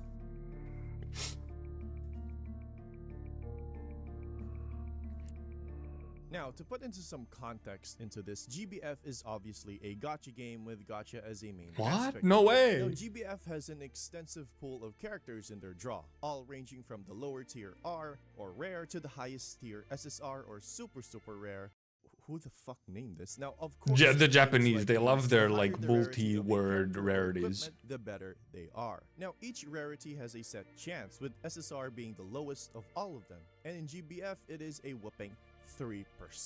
Although that's high by modern standards. Rates do increase in featured banners where featured units will get an increase of at least 6%. In actuality though, the rates are usually at a less than 1% chance because GBF has too much of a diluted pool. There were just too many SSRs that each time they added new SSR, it would just make it extremely difficult to try and pull for newer characters. Psy Games at the time didn't really pay it any heed and had the brilliant idea of releasing a set of characters based on the Chinese zodiac animals and make them limited. Only the limited year. First of its kind. 2016 was the year of the monkey, and a character by the name of Andira was released. Andira was the name for who I was asking about it. GBF where gacha is a thing, people are going to pull for her, and it doesn't help the fact that she was limited. People were spending big 2522. They wanted her. They needed her. One They needed the particular lolly. player, though, caught the attention of many. A streamer by the name of Taste decided that they were gonna go live while pulling for Andira. Andira wasn't the only One of the character original who had pull rate up streams. in the banner, though. She was accompanied together with 2 other characters who were also rated Well, actually, up, 'cause- namely Eustace and B. So GBF, you see a lot of big numbers. I feel for Gacha in GBF. I'm not sure. Like, isn't just the Gacha the way that it works? Don't you sort of get like a very large numerical amount of rolls? You do get like a lot of stuff, but only during like anniversary. It takes you like at least 3 to 4 months to like save up. But then like how do I say this? GBF by itself is like a MMORPG. Hmm. And people, especially like the bigger guilds, would have lots of whales in them. There was anyone barely who was free to play. And they needed it because they wanted an edge during Guild Wars. Yep, Guild so- Wars. Yeah. Yeah, but Like, I also mean holy. like, like how much, if there is like, well, because I think isn't this the thing that causes this pity system to be birthed? But I mean, like, how much is like if you do 100 rolls in GPF, is that a lot or a little? It is a lot. Okay, it is a lot still. Okay. Because like that's the thing. Like pull is like 100 rolls in, for example, a MiHoYo game is very different from 100 rolls in Arknights, for example. So like there's this sort of like actual just absolute number of rolls is different between games. Because indeed, like If we I saw remember 2,500 rolls from some whale there. Yeah. So if I remember correctly, 110 pull is around like $30 for Of them. course. Yep. Okay. Yep. Jesus. That gives you an idea. Beatrix. So on that stream, Taste rolled for Andira. So they rolled and they rolled and then rolled and then rolled some more and then kept rolling and rolling and rolling and rolling until people started seeing that the numbers kept going up. By that point, Taste had already gotten multiple copies of the other 2 characters, but not a single Andira showed up. So they Hello. kept rolling and rolling and rolling and rolling and Okay, rolling I have heard about and this event. rolling and rolling. Monkey Gate. 2,266 was the amount it took Taste to get Andira. Taste had spent 700,000 yen, which is roughly equivalent to $6,000 at the time. Yep. I can't imagine spending that much money, man. It's just in one evening, one stream. Yeah. Unfortunately, Me. Taste's stream was not the only incident at the time. Taste was not the only one. A lot of people spent ludicrous amounts of money on that banner. There was an uproar. A Yeah, revolt, it's not the only a instance. cry for change. Something didn't seem right. Something felt off. So people took a step back and assessed the situation. It turns out the other 2 characters, Eustace and Beatrix, had a much more higher appearance rate than Andira. How much, you might ask? Hidden. 5 times. People had to make a spreadsheet for this. It was unbelievable. Although Back when Andira you could was actually rated on hide the that shit. banner, and Cygames technically did not lie, as they never really officially showed their individual Warhammer. gacha rates. That's It different. wasn't that much of a stretch to say that people were taken advantage Oh, of. Cagliostro This in the back. particular incident caught a lot of attention, both in newspapers and on the internet. It was spreading like wildfire. Amidst this scandal, the producer of GBF at the time promptly got into an interview with Nikkei, a major business newspaper company, regarding the incident, where the producer apologized for the severity of the situation, and Cygames was willing to offer refunds to the players who pulled an Andira's The rate is banner above in the 0%, form so of it's rate premium up. in-game currency. This was also the interview where they Real announced the gacha update that hours. would change the state of gacha games forever. Sparking. A fail-safe system that would guarantee you Oh, yeah, a GBF or oh, yeah, it item was of your Sparking that choosing GBF after added. Yeah, rolling yeah, a yeah. certain amount of pulls on the gacha. The In beginning. GBF's case, 300. Before this incident ever happened, gacha games were unregulated, oftentimes described as hellish, as people tend to spend a lot of money just to Yeah. get the Okay, desired item or funny unit they trivia. want. Funny There trivia. Funny trivia. FGO, it took like at least 2 years before FGO implemented their own sparking system before after Of course it GBF. did. Oh, hey there, Plus. God How you damn it. doing? Oh, you watched Cypher's video? Cinema? Nice. Cypher, hello. I say hello to Plus Minus. He does somewhat similar stuff actually to you in Arcanite space. Oh. So Hey, Plus. higher Oh, yeah. very edited high quality stuff rather than the slop that I make. I've seen him in like the creator Discord server for like, the Enfield one. Yeah. Was no pity system, there was no sparking system, and sure as No, hell, idols. no way for people to know whether the rates are real or not. It was a lawless land filled with a cesspool of pure greed. Because of this incident, the Japan Online Games Association, or JOGA for short, had to JOGA. step in and conduct an investigation on Cygames. The case was eventually dropped soon after, but they immediately issued a set of guidelines and regulations that Japanese gacha games were recommended to follow. That being having clear and precise gacha rates, as well as placing a spending cap on their games. Every single eye was on this news front, and eventually made their way into the gacha gaming sphere for better or for worse. Some smelled profits, some found loopholes, and some wanted it contained. The now once lawless land was now Oh organized. no, Arcanite's ads! No! Why would you put that in there? This, of course, was not Grand It was so Blue funny, I had Fantasy's to. only scandal. The game would You then bastard. have more gacha-related scandals on their belt, but seeing as the incident was a major head-turner for them, they decided to keep a close eye on these events and made sure that the game Wait, would I have have to more pause gacha-related here scandals quickly, on wait. their belt. But seeing as the incident was a Sexual dimorphism in an image. Male? Female. Okay, for real. GBF does not discriminate between No, they gender. don't. No, will 'cause- make them appeal. But also because, I mean, there's a They twink like right decided to after. keep Wait a minute. close eye on these events and made Boom, twink. So they got both. They got everything. sure that the game was alright both in their eyes and in their players' eyes. This then led GBF to be one of the Mouse. biggest gacha game franchises to date.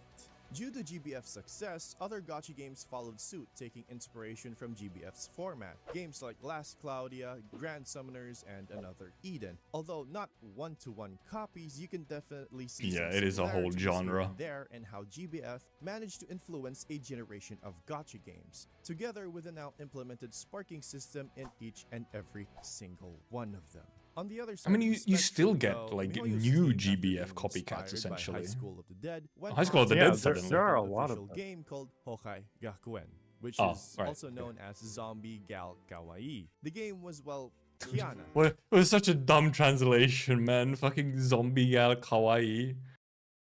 Why did they do that? Who decided that? The Let that through. localization goes whack, bro. It's fucked up. Killing zombies with different weapons. It was also pretty clear that some of the visual designs and UI were somewhat inspired by Persona 4. Although Zombie Gal Kawaii was released only 2 years ago, in 2014, MiHoYo released the widely known Hokai He Gakuen 2 misspoke. or Guns Girl Z, with a There short it is, development time GGZ. due to them being able to easily reuse the assets from the first game. The game, despite its hardships and drawbacks such as top-up failures and server downtimes, saw Hell yeah. some financial success. Although having most of its elements and mechanics from the main game, they did spice it up a little by copying and then converting the system of Puzzles and Dragons, another gacha game, into an action game. Now, at this point in time, MiHoYo then decided to work on the Honkai Impact project, a project that would make MiHoYo widely known for being the best in the gacha gaming sphere. MiHoYo struggled with the development of Honkai Impact because most of their team at the time didn't know how to make 3D projects and Oh, were yeah, so- transitioning from the 2D format of GGZ. I mean, damn, Hypergriff went through this recently. They had to they had a mass hiring and training, obviously, when they started working on Enfield. It was pretty wild because, I mean, Oh, you cut out a little? most of their developers for like art. No, you cut out again. Something like noise or something. So I think the noise gate is like cutting you. Yeah, it's very weird. Hold on. Okay, But now you're yeah, better. Arc Knights. Oh my god. They handle like some 3D, some 2D, right? But then it's not really like an open world 3D kind of Yeah, thing. and well, because the 3D that they have is either very limited or it's just like the animations. Mhm. So for the actual like game development in 3D, they really hadn't done anything until Enfield. But damn, even though they hired like a lot of people, that Enfield is really, really polished. Like holy. It was silly. They clearly trained and hired the right Despite people. their struggles and the scrapping of several parts of the project, Honkai Impact 3rd managed to release on October 14th. No way, I've played this game. 2016. It was well received by a majority of its audience I and didn't. was a guaranteed success both in revenue and popularity. This was the first Right, yeah, video because game you didn't play it, you just watched it. I did. Right. I just watched it. I couldn't Which get I- into the game. Which honestly is kind of fine enough. I don't actually think like the gameplay is not really necessary to the enjoyment of Honkai 3rd. Not really. Yeah, I really enjoyed it, even though I never played the game because honestly speaking, I was never into That Honkai type of Impact game. 3rd. Like no matter what I do, Okay. I keep Fair enough. trying it again and again. It just doesn't click for It's me. fair. No It's matter fair. what. And I mean, dude, I've gone through the whole like part 1 or whatever. It took me very, very far into it before I was like really invested in any form. Mm-hmm. It's not just a rough start. It's like a rough start and rough middle, and even still some roughness towards the end as well. It has a lot of flaws. So I don't really I don't blame anyone for not being able to get into it. Fair that enough. had Fair enough. garnered the attention of the global market. Its gameplay, for the sake of simplifying it, consisted of a linear type hack and slash, with clear inspirations from Oh, I haven't widely known heard games this such music as for a while. Bayonetta and Devil May Cry. This game, honestly speaking, is miHoYo's magnum opus. The story in Honkai Impact 3rd was just something else. It's also their Although favorite I for sure haven't in played some the ways. game, I have been following the story on YouTube. Mhm. It's like the and so golden far, child. I'm dead inside, man. Kiana is a tragic character, and I Don't know. Kiana is I great just though. Don't know. But anyways, She we're here is. to talk She about she Gacha deserves history, everything. I so feel like now what I'll save happened, my man. tears for later. This game managed That sounds a little bad when you say it like that. You did kind of just say that she deserved all the terrible trauma that happened to her. Oh, I just realized that. Fuck. Wait, no, no. Hold Chat, on. clip it. He hates Kiana. No. I don't want her to suffer no more. She deserves better. Come on. Oh god, I gotta open the door. It's hot in here. Sorry for wording, phrasing, man. Okay. put Oh. miHoYo on the global map, and the attention Yeah, of Enfield the is a bit of an overseas all-in fan for base Hypergraph as a for sure. result. Although not widely known at the time, it was still a huge success. But also on have it as your miHoYo's Gacha. part, since this is the game that they painstakingly placed all of their passion into.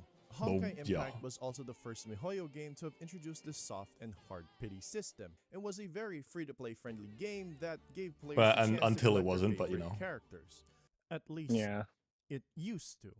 Over time, the game upped its Dude, that's where did you get a screenshot of my messages? What do you mean? game that gave players the chance to collect their favorite characters.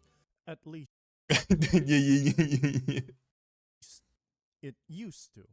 Over time, the game upped its quality. Oh wait, that? And was Oh, beloved there by was. so many.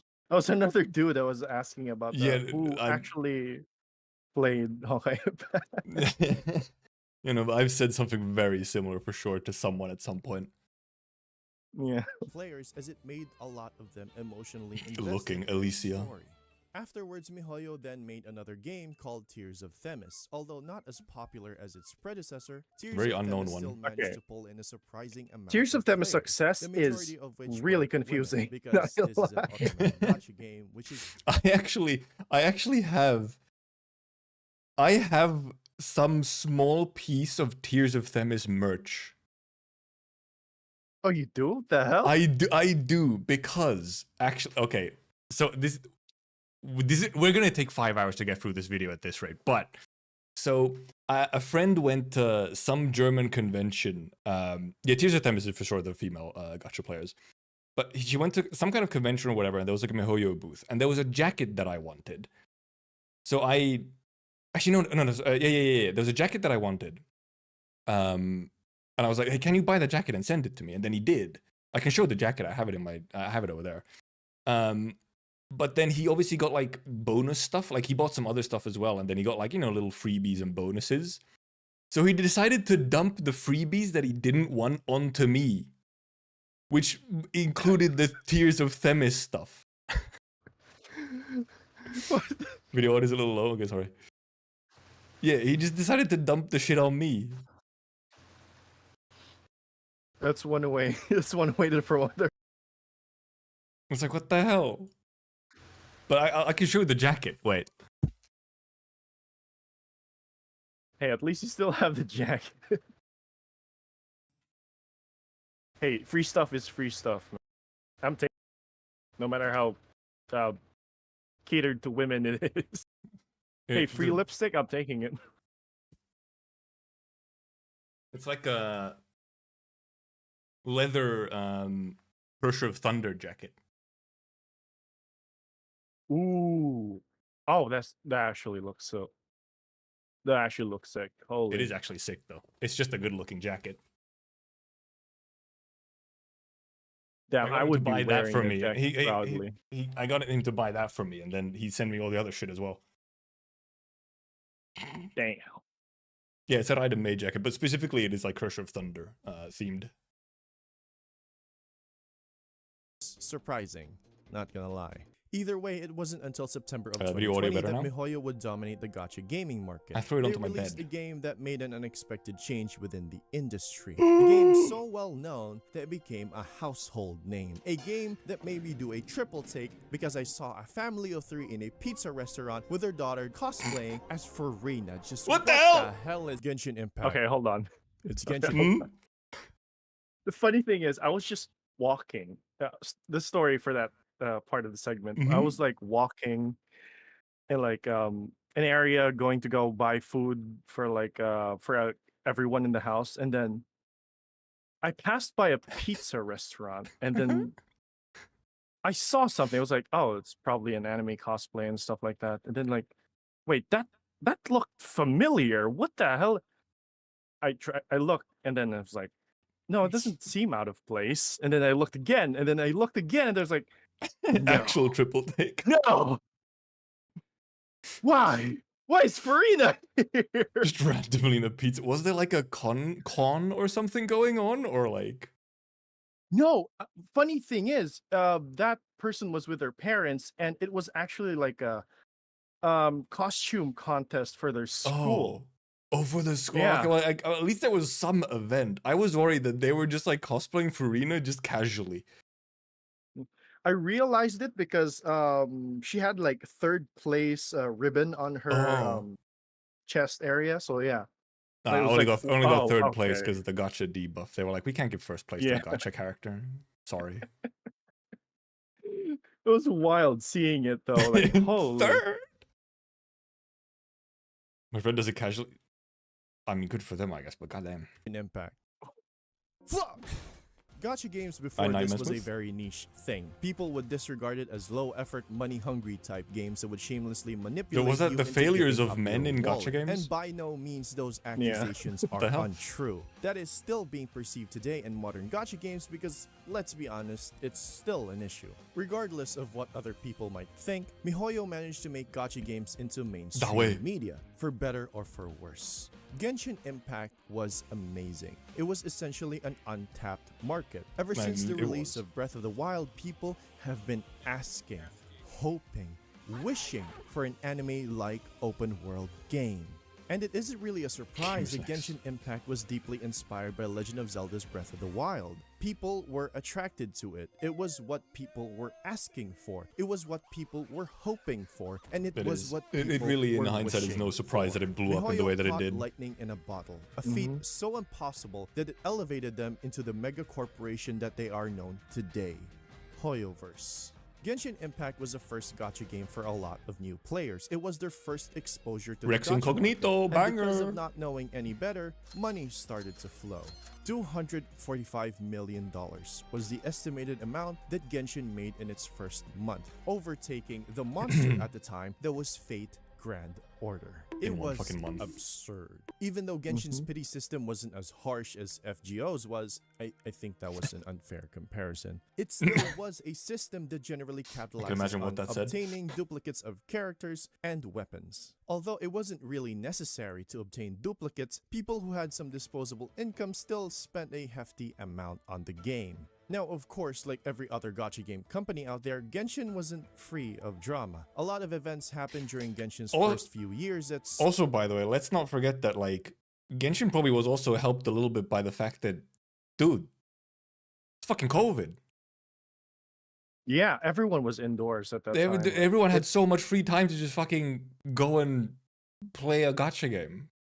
Because Genshin, especially early Genshin, you just have like a lot of time to do, like, there's a time sink aspect. Mhm. So the COVID helped for sure as well. But I think it's like it's honestly just a part of it. It's really it was actually really unfortunate that Genshin is the first gacha game for a lot of new players, but it's also fortunate that it was. But that's the thing. Yeah. It could have been so much worse. Like It it could have really. been, Let's like, be oh. real. Like as much as everyone clowns on Genshin and so on, it could have been so much worse. There's so many absolute dog shit gachas out there. Like shit that is just barely qualified as a game. The Google Classroom incident is funny. Yeah. sparked a lot of hate for both the game and the community. MiHoYo still managed to weather out these issues because honestly, despite its flaws, Genshin is a good game. And people were willing to forgive their hiccups so long as they offered a better experience and kept improving for everyone's enjoyment, which to this day stayed true because Genshin has improved since. Due to Genshin's influence, gacha companies then strive to attain the same formula. Although some of them have not been as successful God. as Genshin was, it still managed to improve the overall That meme quality was of so these funny. games, bettering player a good one. experience and keeping retention. Meanwhile, in the heart of Japan, instead of Ratones. opting for a much more diverse and sustainable revenue like Genshin has, Heyo. Cygames has managed to push the Japanese market to its limits by releasing a game called Uma Musume. Pretty derpy. Of all Now things, we're gonna fucking talk about horse the funny girls, horse man. Game. I know, right? Uma Holy. Musume Yeah, Pretty Derby is a very huge gacha game franchise in Japan, almost if not as huge as FGO is. In fact, at some point in time, Uma Musume now also, overtook like- Genshin in its #1 spot of revenue for Also, like, dude, like some of the best sports anime in the last few years is just Uma Musume. It is. It's So so what the fuck? fucking stupid. I'm like, this is a horse racing. I mean, there's no racers. There's just horse. It's just horse. It's so fucking stupidly good. I watched the anime. I watched like 2 seasons of it. I was like, how is Yeah. this so fucking good? What the hell? It's just horse race. Don't go too crazy on the animation. Yeah, I have watched that, Darren. Yeah. a week, and it's only been released in And also, Japan now there's at also the just time. Twitter horse Now, racing as Uma well. Musume is a recreation of the horse race gambling culture in Japan, where most of the characters are based off of real-life horses. I'm I think seriously all of them not are. joking about this. They're horse girl idols. I can't. The idol part is still so fucking stupid. It's like such an unnecessary part. It doesn't need to be in there. And I feel like at some point they realize they don't need the idol part in there. Because They now have you to. just, for example, the anime and stuff, I'm pretty sure is just the sports part now. They stopped the idol shenanigans. It couldn't have been like all girls too. Like some of the horses were male, right? Almost all of the horses in real life are male. Yeah. So Like- because it's male horses run better. But they, Japan you had know, to do its thing. they had to do their thing, yeah. Yeah.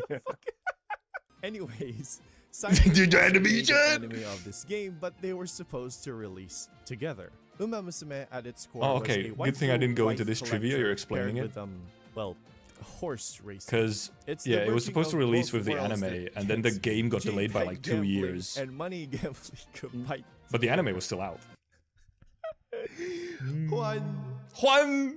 Despite the fact that I genuinely can't control my laughter at this ridiculousness, I'll try to keep a straight face for you guys. That took like A large portion of 5 Japan takes does like because this I game, kept since at laughing. this point in time, gacha games and horse racing has been ingrained deep into their culture. Although people outside of Japan tend to be confused as to why this franchise is so well loved, it has made its waves across the western Tell your part of step. the world, and a lot of people in those countries like it as well. And currently, during the making of this video, fucking Sai Uma Games has Pion in the already background. announced that Uma Musume will be releasing globally.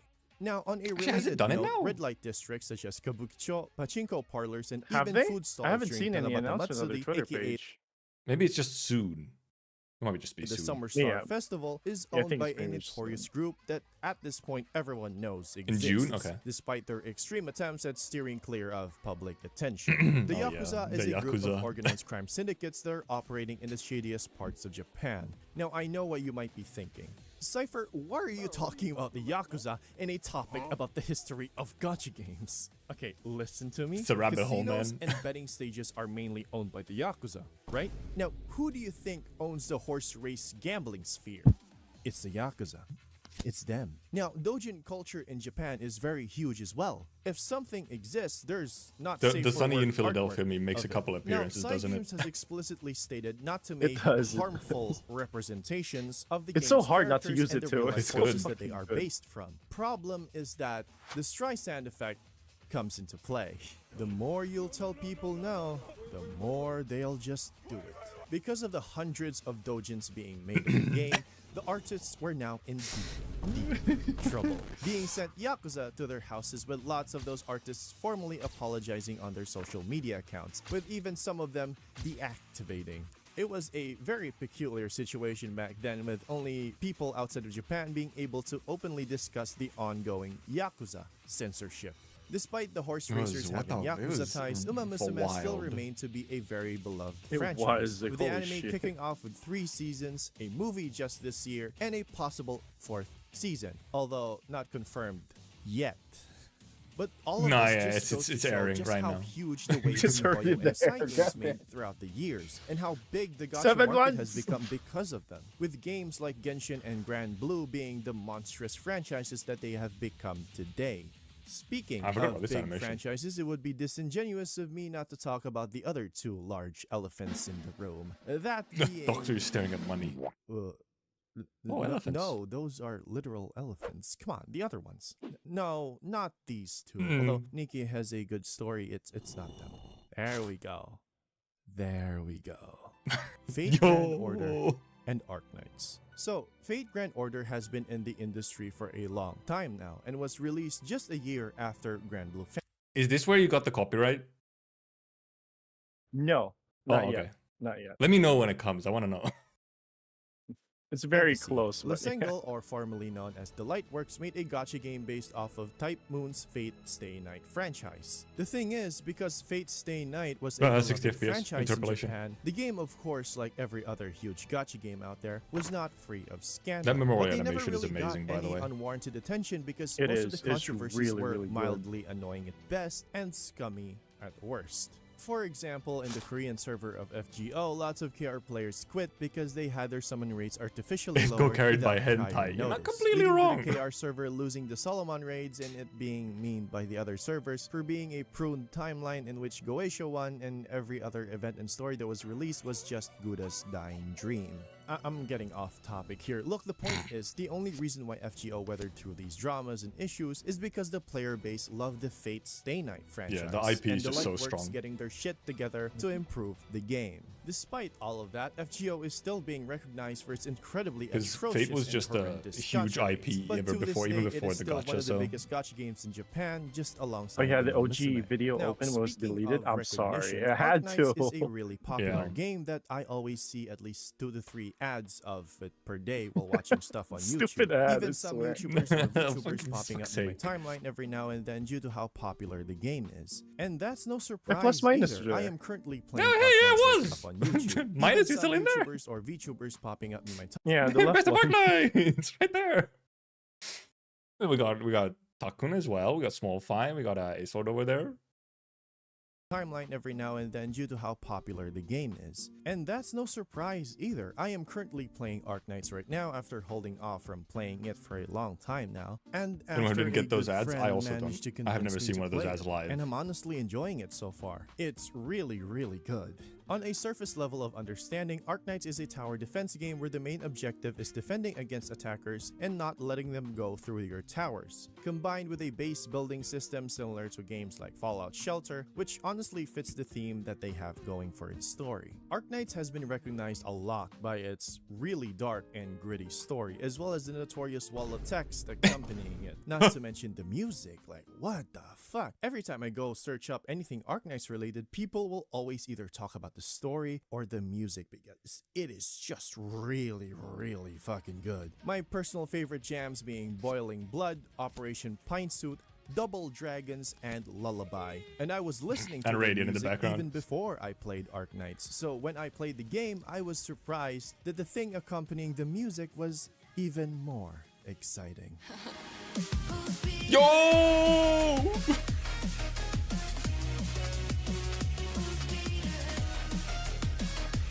I feel like I saw some teasers of this part at some point. Did you post a teaser? Yeah, I did. Okay, yeah. Thank God they have all these 2D animations to use for I mean, edits. both Arknights and FGO just have amazing animations and Arknights is previews, like damn, really this hard is to what edit, my money by is the getting way. poured into. Mostly And because- honestly, I love it. I don't. Mostly because the gameplay is like not really. yeah. The gameplay is hard to make good for an edit. It's very true. Thank God they keep making PVs and 3D animations, man. Like holy. Yeah. Don't like my wallet getting empty though because of the gacha, so yeah. Nowadays, modern gacha games try to keep up with these high This quality and part, high this budget part. gachas, and for the This first part time in a while, specifically the was Oh, the one was that this the- got games have copyright claim. Was this the copyright claim part? Shaking my head. Mm-hmm. drastically improved over the years. It wasn't even like an important part of the video. Yeah, too. it's like a Holy. short part as well. Also, dude, Infinity Nikki, do you know? Yes, I saw Oh my god. the catastrophe Oh my that was unfolding before God. my eyes. We can't get into it Holy right now. shit. I've gone through it on stream at some point. It's insane. Yeah. Also, How I do mean, you there fuck up that badly? also indeed Nikkei also is now imploding. Really? Yep. Oh no. I can TL. So, this Chinese servers for Nikkei released recently. They released with a whole bunch of quality of life and improvements that aren't on the other servers.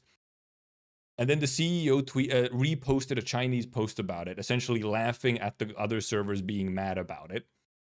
And then deleted that once they realized it was bad. And then when the official post came out, it was they essentially just said, yeah, the servers are going to be different. Cry about it. No. No, they did a Dragalia. They did a Dragalia. No. No. How do they keep throwing, man? How do these companies keep throwing?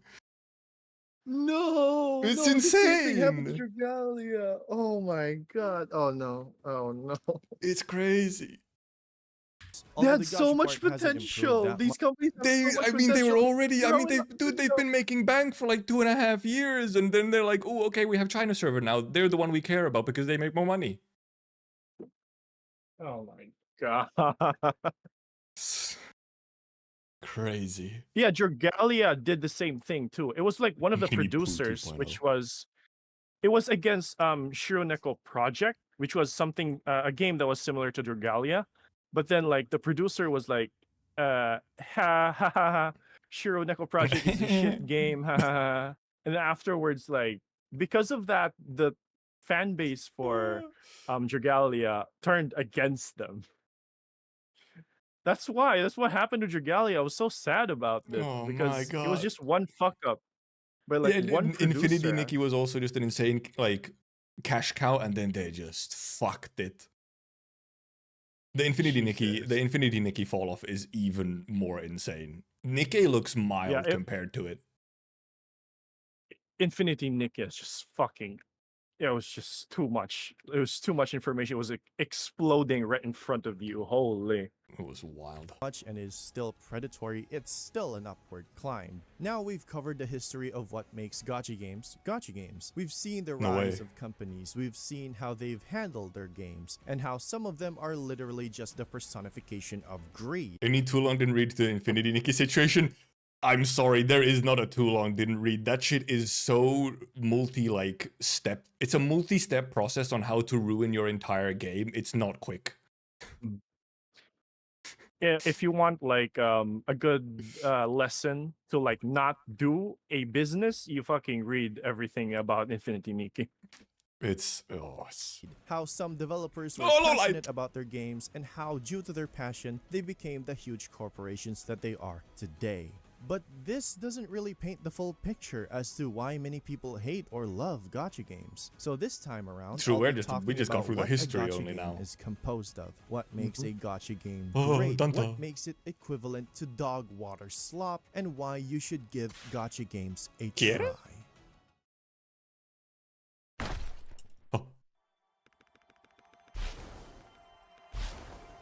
Yo, 6-star? No way. Double 6-star.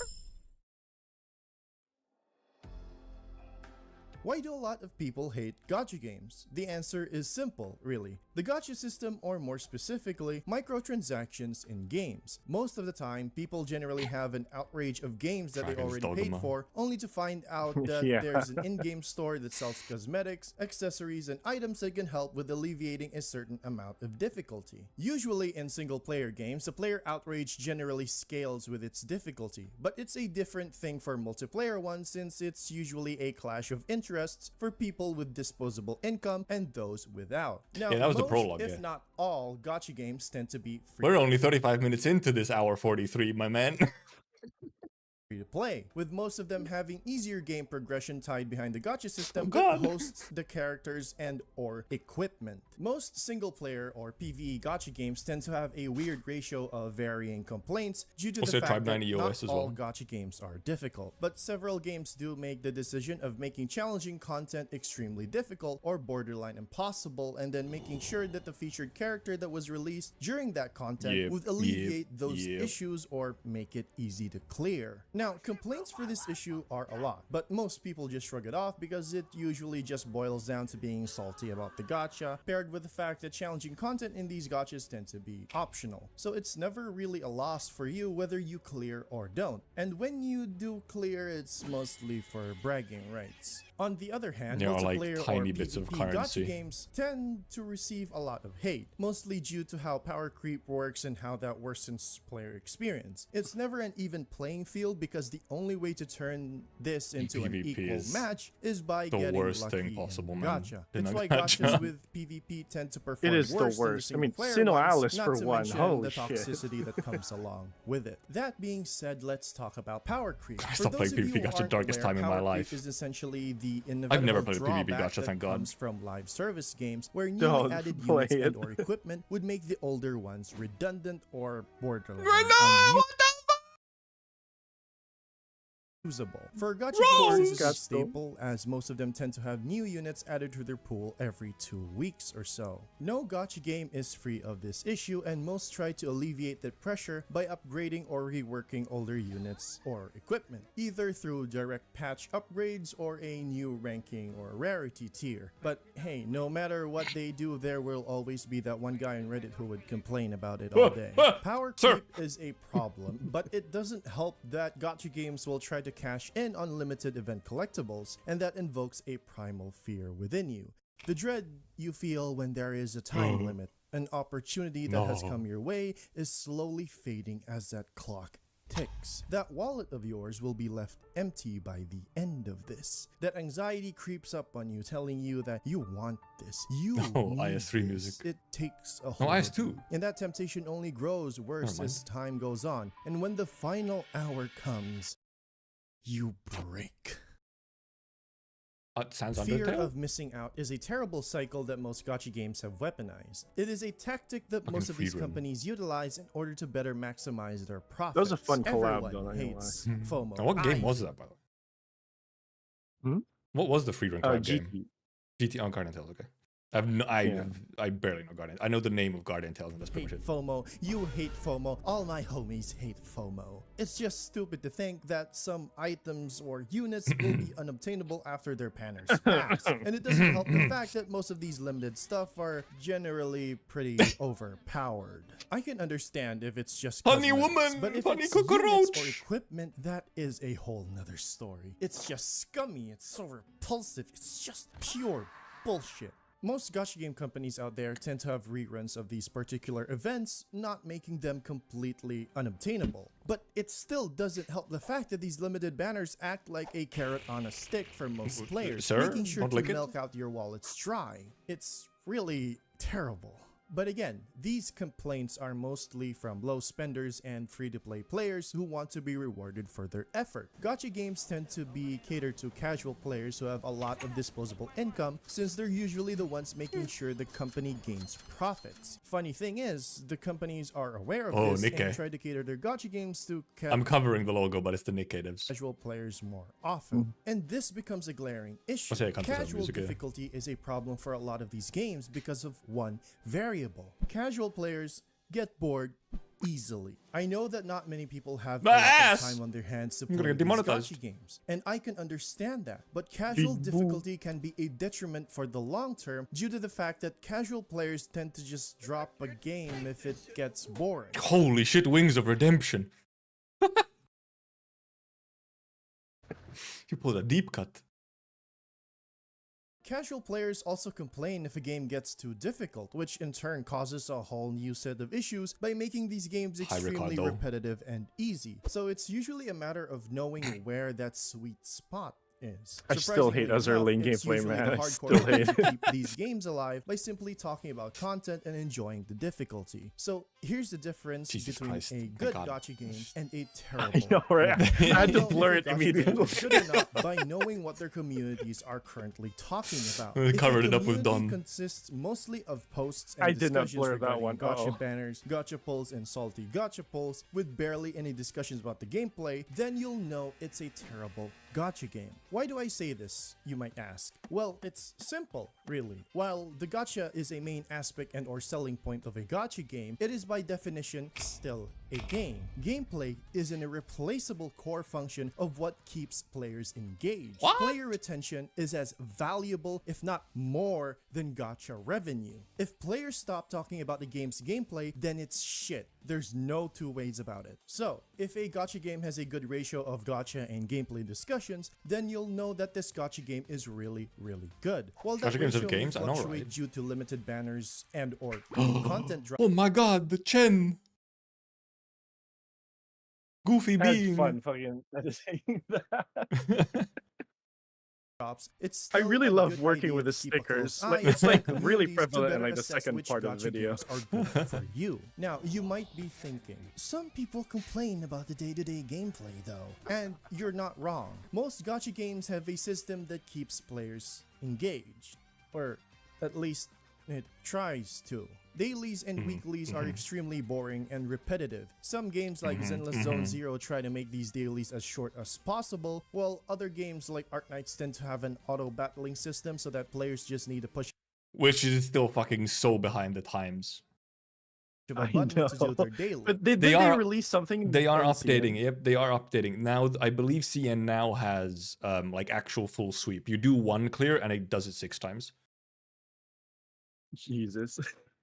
Try it took them as they this might, long. they It can took them never this long. perfect this system, and players tend to get burnt out after a couple of months of doing the same things over and over again. Genshin dailies the are grind sucks, so fucking and ass. it's Like, time-consuming, they're a bit better with now, only the dedicated but ones doing it just for the sake of getting more pulls. Eventually, players quit after a while, but there are some who want to quit but can't. Why? Well, she's back. Oh no, gloom resonance. time and money, gameplay and gacha.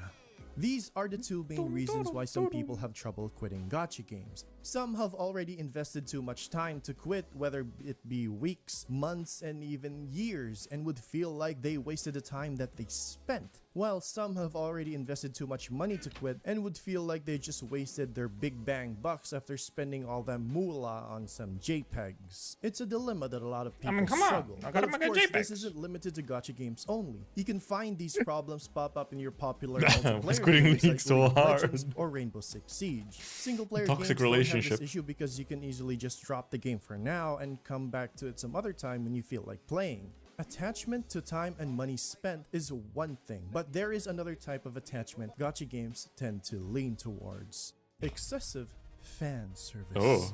Gacha games tend to utilize fan service as a way to Oh no, it's a lure people demonetization or appeal section. to a certain audience. While fan service can vary from different things such as collabs and lore, Oh, yeah, okay, its fair main enough. source of fan service tends to be on the sexual side of things. What? Sex sells. That statement has never been more true. 7 out of 10 times you'll find that gacha games have this catered fan service that mainly focuses on the sexual appeal of their characters, whether it be a man, a woman, Yo! non-binary. But it mostly Bah, focuses I had to on blah. the female since most players are usually male unless it's an otome game. The problem with Bah. this is that gacha companies tend to only focus on the fan service rather than make their game playable. That's why some gacha games tend to be dubbed as waifu collectors in a sense that there's no Thank God the actual blurs. gameplay and it's just a JPEG collector with a voice. Wait, attached Destiny Child to is it. coming back. Oh no, please As no. Is Destiny Child coming? Wait, did it die?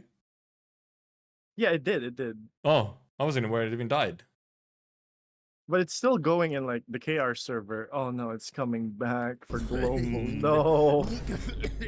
Destiny Illusion These players will He's dying? spend ludicrous amounts just so they could get their new waifu, who is in a very suggestive bikini that I will not display because Daddy YouTube might give me the 1-2 strike spanks. Gacha is very predatory, and it doesn't help that these companies have no sympathy towards their player base whatsoever. Money. And thus continues that downward spiral. A spiral of temptation, contempt, attachment, envy, and greed. Gacha games have always been that way. It's a genuine problem that we all need to acknowledge, especially the fact that these types of Real games talk. are easily accessible to children. It's what causes people to stay away from it. It's why people do not like it. It's why so many people hate gacha games and have advocated to stop spending on these microtransactions so that the You broke my industry Gunnar can Harlow 3 change. times in this But video. it's not that simple. Companies still need profit in order to keep functioning, and some Hey, I want had their to, product I to had be the to. best there is, no matter how many years it takes. But passion can only take you so far, because that's just not how society works. Revenue is needed to pay the people who make these projects and to keep it afloat. That's why some companies end up making use of gacha as their main source of revenue, since a free game is more accessible than a $70 game on the market. And it's one of goat the himself. fastest and easiest ways to gain revenue for them. Yes, it is predatory. Yes, it is something that needs to stop. And I fully agree with you. But here's the thing. Not all of them are as terrible as you think they are. You see, I'm not telling you to play every single gacha game out there. Dude, he's going at it. Heavens, no, that's torture. I'm actually telling you to play the good gacha games. And these, some are one of the best ones out there. And Path like of Life every OST, right? It is spiral, there, if man. it Holy. goes down, it can also I'm trying to remember go where it was from. up. Up like I've played the a movie? lot of gacha games throughout the years. Like, a lot. Like, here's the list if you're Whoa, interested. what the fuck? Most of the ones that I've played, I- I would I played a immediately lot, leave man. I after played a a month or lot. two due to burnout. And it's mostly due to the reasons that I've stated earlier. But there have been a couple of games that I've stayed in and some I've left that I would still highly recommend. I'm going to talk about these gachas in an ascending order, as well as talk about their biggest highlights and reasons as to why you should play them. I'm also gonna try to be unbiased as It's much me, as man. possible, but know that I might yap about my personal experiences and gripe with them. Now, the lowest in this list is Genshin Impact. Wait, hold on. Oh, Let me cook, alright? I know that Genshin gets a lot of hatred for, well, a lot of reasons. Even I don't like the game that much. I quit a few months after the first anniversary due to burnout, and in turn soured my Cypher maybe has a experience of it. problem. Despite the fact that I quit the game, over time Genshin has What do you learned from mean? some of its mistakes and has improved their game overall. Its story Also, by the way, do you prefer Cypher or Ray? And he is fine, to be Okay, honest. I was just but wondering if you had a Ray, yeah, preference. sure. I usually just say Ray because it's like an actual name. More so. Cypher Ray is like, I picked that stupid handle because I Mhm. really liked Ace Combat at the time. Fair enough. And then Ray because a lot of people call me that, so there's that. Okay. is slow and slightly Lore. uninteresting for the first few chapters leading to Inazuma, but I can confidently say that past that point, they definitely managed to make a very interesting main storyline. It's not my cup of tea though, but a lot of people might like how they've spun their narrative. The gameplay and the world has a lot to offer as well. It is, Liyue does. and It's an Mondstadt unfortunate are somewhat truth. They're still empty for kind the of most part, but sort the of other nothing like nations have a Genshin, lot really. to offer in their respective environments and really sells that open I guess, you vibe. know, The woo a game little has bit no now, but they're shortage still of like, new the characters vibe is that can different. offer a new perspective in their lives in that world, and they're all very unique, with each having visually stunning designs based on their nationality. I am gonna say that some of them Cookie are Run is kinda apparently insane right now, yeah. copy-paste As in, and hollow, for power but creep. that's normal if you introduce a lot of characters in the game. Now, players can obtain them through the gacha reruns, except Eula, who has rerun like once for some reason. The combat as well, Poor Eula. a lot of Genshin fans will try to kill me for this. The combat is not bad. but Surprisingly, it I isn't wasn't grilled critically for this acclaimed. one. You weren't? I think it's just, dude, it's just like, because now you can almost say anything about Genshin and like, you won't really get defenders. Thankfully. Like, even if it is actually maybe a bit of a shit take, you probably still won't get that much shit for it because it's just like, well, but okay, but it's Genshin though. So like, no one has the energy to defend it anymore. Either. And that's just, it's okay. It's just okay. And that's the truth. It isn't mind-blowing, although some boss fights can be pretty cool to fight. Overall, it's alright. It's just there, and that's fine. Because Genshin's strength isn't in its combat, it's in its story, exploration, and music. Of course, early Genshin music has been pretty bonkers, like Ejdaha's boss theme and some of the character trailers OSTs. Essentially, all the music when Yu Peng Cheng was there. I feel like some of the newer tracks It's such a lack an shame that he oomph. left.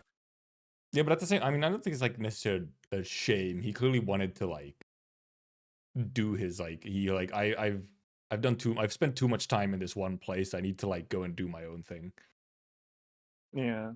Which is, They ha- you know, it's It's It's like fine. sad to see him like go and so on, but at the same time, like, dude, go and do your thing. kinda Go happy and go for and like them. explore yourself, and he is goated, that's for sure. he is insane. Find them, but it's still pretty good. Either way, Genshin is a solid game that you might want to check out, although it is at the bottom of my list because I dislike how they handle the monetization. More of the game.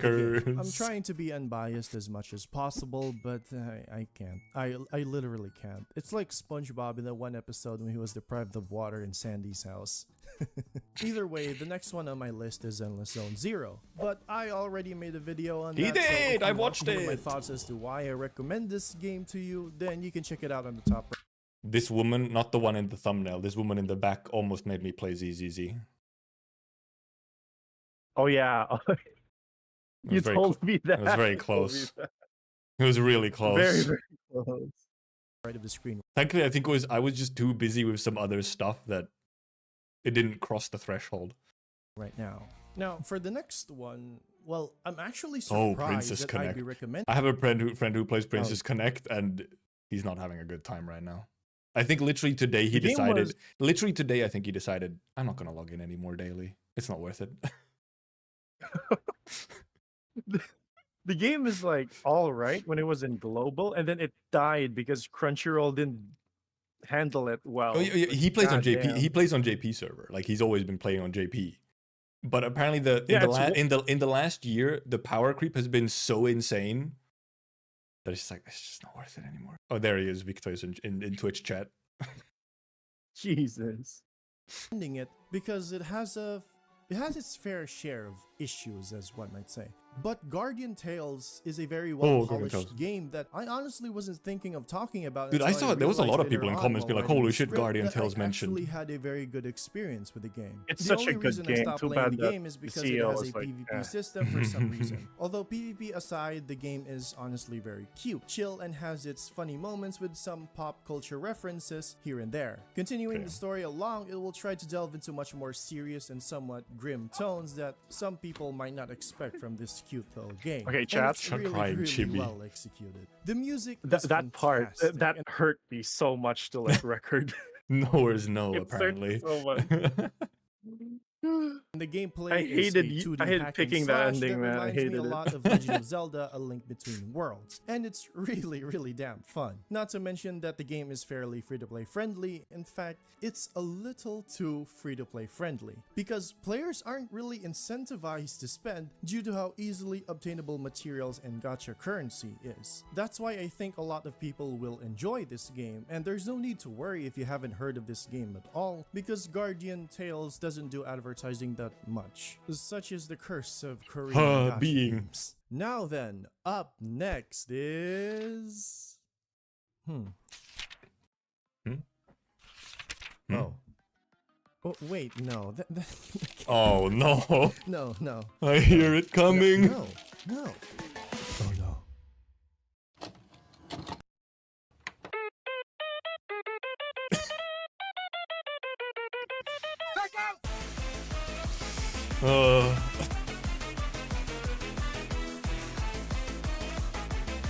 It is a cultural phenomenon. I'm not gonna talk We about are the indeed- Kanye, we I'm are not now- gonna talk about the Kanye, I'm not gonna talk about the Kanye, I'm not gonna talk about the Kanye, I'm not gonna talk about the Kanye, I'm not gonna talk about the Kanye, I'm not gonna talk about the Kanye, I'm not gonna talk about the Kanye. We're gonna talk about the Kanye.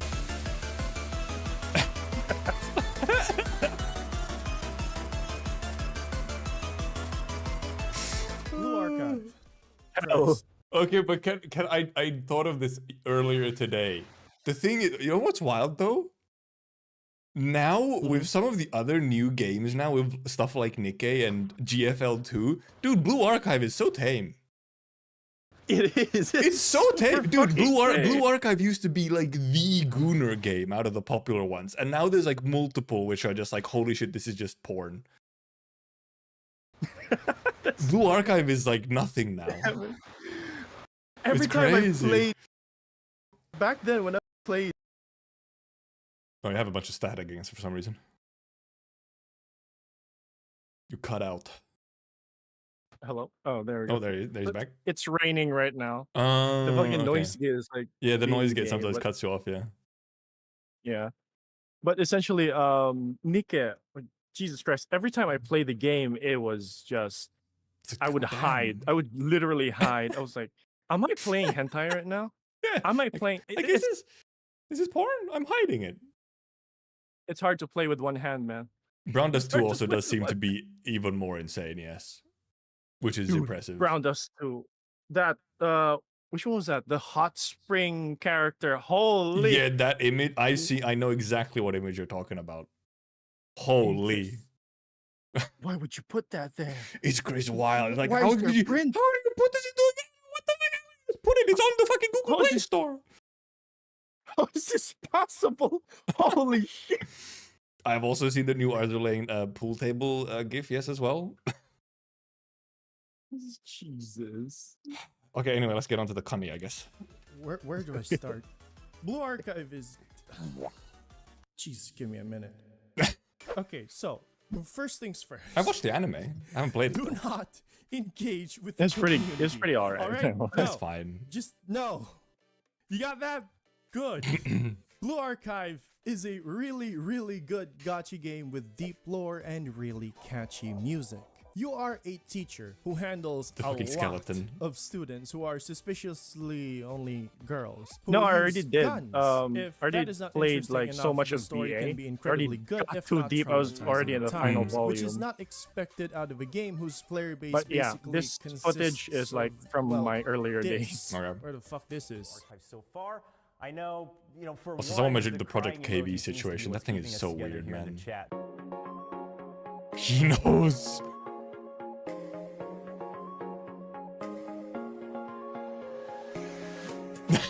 it keeps going. The music can also go from very catchy, goofy stuff that you've probably heard from memes, or just absolute bangers. It's genuinely surprising considering that at the I thought this channel, MO2, was their official music uploader. It's not. Same. Same. I literally thought that this was BA official. Fuck. Yeah, I also thought it's just not. It's just a dude who uploads the songs.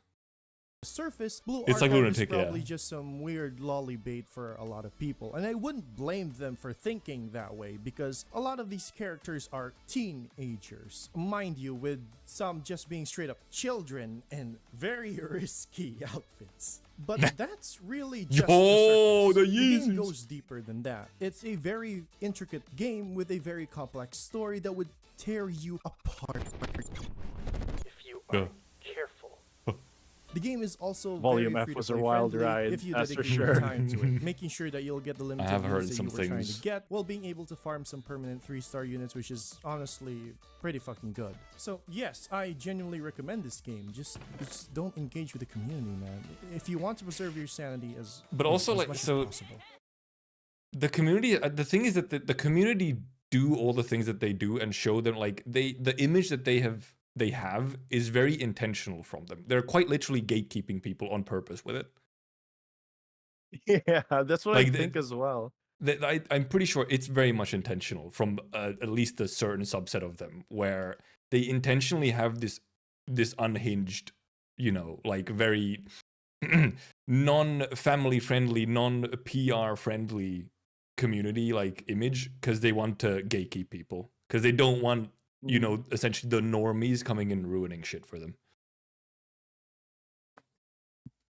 So I mean, good for them, I guess. Now, before we proceed even further, looking back on these gacha games, they all have two things in common. They have incredibly great stories and good She's music, fucking dead, with holy Blue moly. Archive and Guardian Tales being very free-to-play friendly, although their gameplay isn't all that amazing except for Zenless Zone Zero and Guardian Tales. These traits are what players flock to the most. People talk about their stories being good, with some even wondering why these games are free hell to is it? play. Although, to be honest, it's a gacha, so it's just unheard of, because these types of stories in music can mostly be found either through an indie game title or sometimes a triple A Flashing. game. Now, I'm not gonna keep praising the stories for being good, although that's a fact. There is a problem that a lot, if not all, gacha games struggle with from good to bad. A problem that plagues their stories, and my guy Glitter here is gonna Oh, rant about it. Oh boy, he's gonna It's yap. me. Here it comes. Do I have to shut up now so that it is not two of me speaking?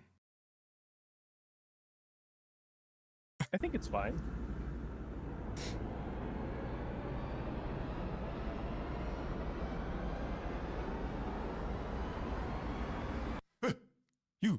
You're a degenerate gacha gamer, right? Tell me. Okay, tell me. Have you heard this before? Have you heard What the any fuck? of these before? The story's kind of slow at the start, but it gets better. Like, the early story's a little. Okay, so mid, this is how but, it man, transitioned at into chapter it. 6, it pops off. Because I'd only seen the part starting from when he showed my channel. I didn't see how it led into it before until now. Okay, like dude, I swear, It's I a disaster that swear BA it was gets before so this. good once you're like 20 was funny, hours though. into the story. You hear that shit all the time. Like I feel like I've heard that for almost every gacha game in the last, I don't know, 10 years, 10, 15 years. You hear it all the time. But why? Why is it so damn common to hear this? Oh, yeah, this was thing of one like, take, oh, the chat. early story is like mid. Not quite one take. I did have to redo some parts, like some lines and whatnot, and there was a lot of rambling that was cut out, I think. Oh. Okay. There was because this section is 12 minutes long. The original recording is like 25 or something. So there's a decent amount of like. Oh, that was pretty. Why are That's early true. gacha stories mid? Or are they? But no, they are. That's the thing. I believe, I agree. There was more rambling. with There the was. idea. I agree that early gacha game stories are mid. I agree. Also, note that notice me struggling to look at the camera because I'm used to looking at chat. early gacha game stories are usually kind of mid. They're usually kind of slow. They take a while to get started. Not that much happens in them. The writing of the characters are This pretty B-roll is basic, hiding me not looking at the you know, camera. for lack of a better word. But why? Why is it so common? Why is it so like consistent that they're mid? It's like halfway into the What's up recording with where it? I actually start looking at the camera. Arknights, you hear it. Genshin, you hear it. Star Rail, you hear it. Blue Archive, you hear it. Fate Go, Ancient Fate Go, still hear it. Even the gacha game that is like praised for having like good story, like probably the best story, like the presentation or writing a narrative, everything is fantastic. Limbus Company, even for Limbus Company, for at the very least the first 2 chapters, the first 2 cantos, you hear how it's okay. Like it's they're really not up to par to their usual. Of course, there's high standards for Project Moon stuff, but still, you hear it. But why is this a This gacha man, game no thing? way. It's not like you have another piece of media, like say a manga or a movie or a TV show or an anime or something. Those really often have like super strong starts. So it's not like it's just a media in general thing. It's a gacha story thing. There was a good comment on I think the original video about this, where it might indeed be a thing more so for like very long-term media, for like stories that go for a really long time. Because like, for example, you hear about it, they specifically mentioned One Piece. Like One Piece is like, oh, One Piece is a bit slow at the start. Like, oh, One Piece gets good after 150 chapters or whatever, is what you hear. So it might just be like I've read that. it might just be like a long media thing. Gintama as well, yeah. To some extent, I think like you hear it for like Naruto and some stuff as well. I feel like Bleach actually you don't hear it for. I feel like Bleach, a lot of people like the beginning of Bleach, but Or at least seems to be. But okay, so maybe it's confirmation bias, right? Like you as a Hunter x Hunter as well, sane to some extent, individual, yeah. you might think, Hunter x Hunter is pretty good. oh, maybe it's early on as confirmation well, though. bias. It's just like Hunter x Hunter is just so incredibly peak at the end that the beginning in comparison looks weak. you know, the people who stick with the story and later tell you that the story gets really good, well, that's the people who didn't mind the beginning story that much and then kept going. And like they're probably susceptible, but more susceptible to liking the story in the first place, right? So maybe it's that. The people who wouldn't like the story ever, they just drop off early on anyway, right? If they even read the story, that is, if they're not just there for the, you know, gameplay or something. Couldn't be me. But It's true. It's true. maybe that's the case. But I have a theory, a thesis in the making. Now I haven't explored all the lore implications. It's a work in progress, okay? But hear me out. Okay? Insert whiteboard with lots of things on it, you know, Is going insane, chat. connected and so on. I'd like to present to you. No, I'm in the Early gacha game Shining. stories are mid on purpose.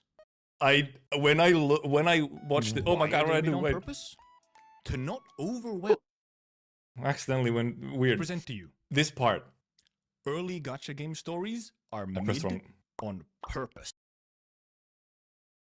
When I watched this back, I was like, "Fuck! It's in the wrong order. It's not camera direction. I've done it in the wrong order. So it's purpose was on like- mid." Should I just mirror this so that You should have made me look dumb and have the words come in like opposite or something. I don't know. it's Yeah, I alright, was like, though. "Fuck! I didn't even think of that, man. I'm not used to recording this kind of thing." Why are they made on purpose? To not overwhelm the player. Okay? Stay with me. Purpose Okay, mid right? on. Because, you know, you start up a new gacha game, right? Like, ooh, cute anime girls, and I can gamble for them. I was hiding a BA girl. You start a new gacha game. You start logging into My the face game. cam. So many things. You got so many menus, so many UI elements, all the gameplay. You gotta get used to the dailies, right? Like, you know, I mentioned this is like launch. This is a launch day for a new gacha game. You're not getting into it later on. This is a launch day. New menus, new mechanics, new gameplay, new characters. All this stuff. It's exciting. There's so many things to explore and do and Upper find bird out and so jumps, yeah. on. But what about the story? Well, I mean, that's the kind of the thing you go through first. That's your gameplay. Right? Like, it's kind of the introduction to the gameplay and whatnot. But that's the thing. it's kind of the backbone to the introduction of the game. But you as a player have all these other things. I like this, but I like when you're throwing all the stuff introduced around. to that are not story related. It took a while. So, Okay, thank you for the this, effort. this is what I think might be the case. The story is kept very, very sort of quite simple, quite basic. Let's not do anything crazy. Because, I mean, can the players even focus on the story that much when they're doing all this other stuff? Maybe they can. Maybe that's the idea. All these things are just competing for your, like, processing power. So let's focus on doing all the game things, which kind of still, you know, somewhat are, you know, important. They are important, especially getting you used to the gambling and the daily so that you form a habit and become addicted to the game so that you keep giving them money in the long run.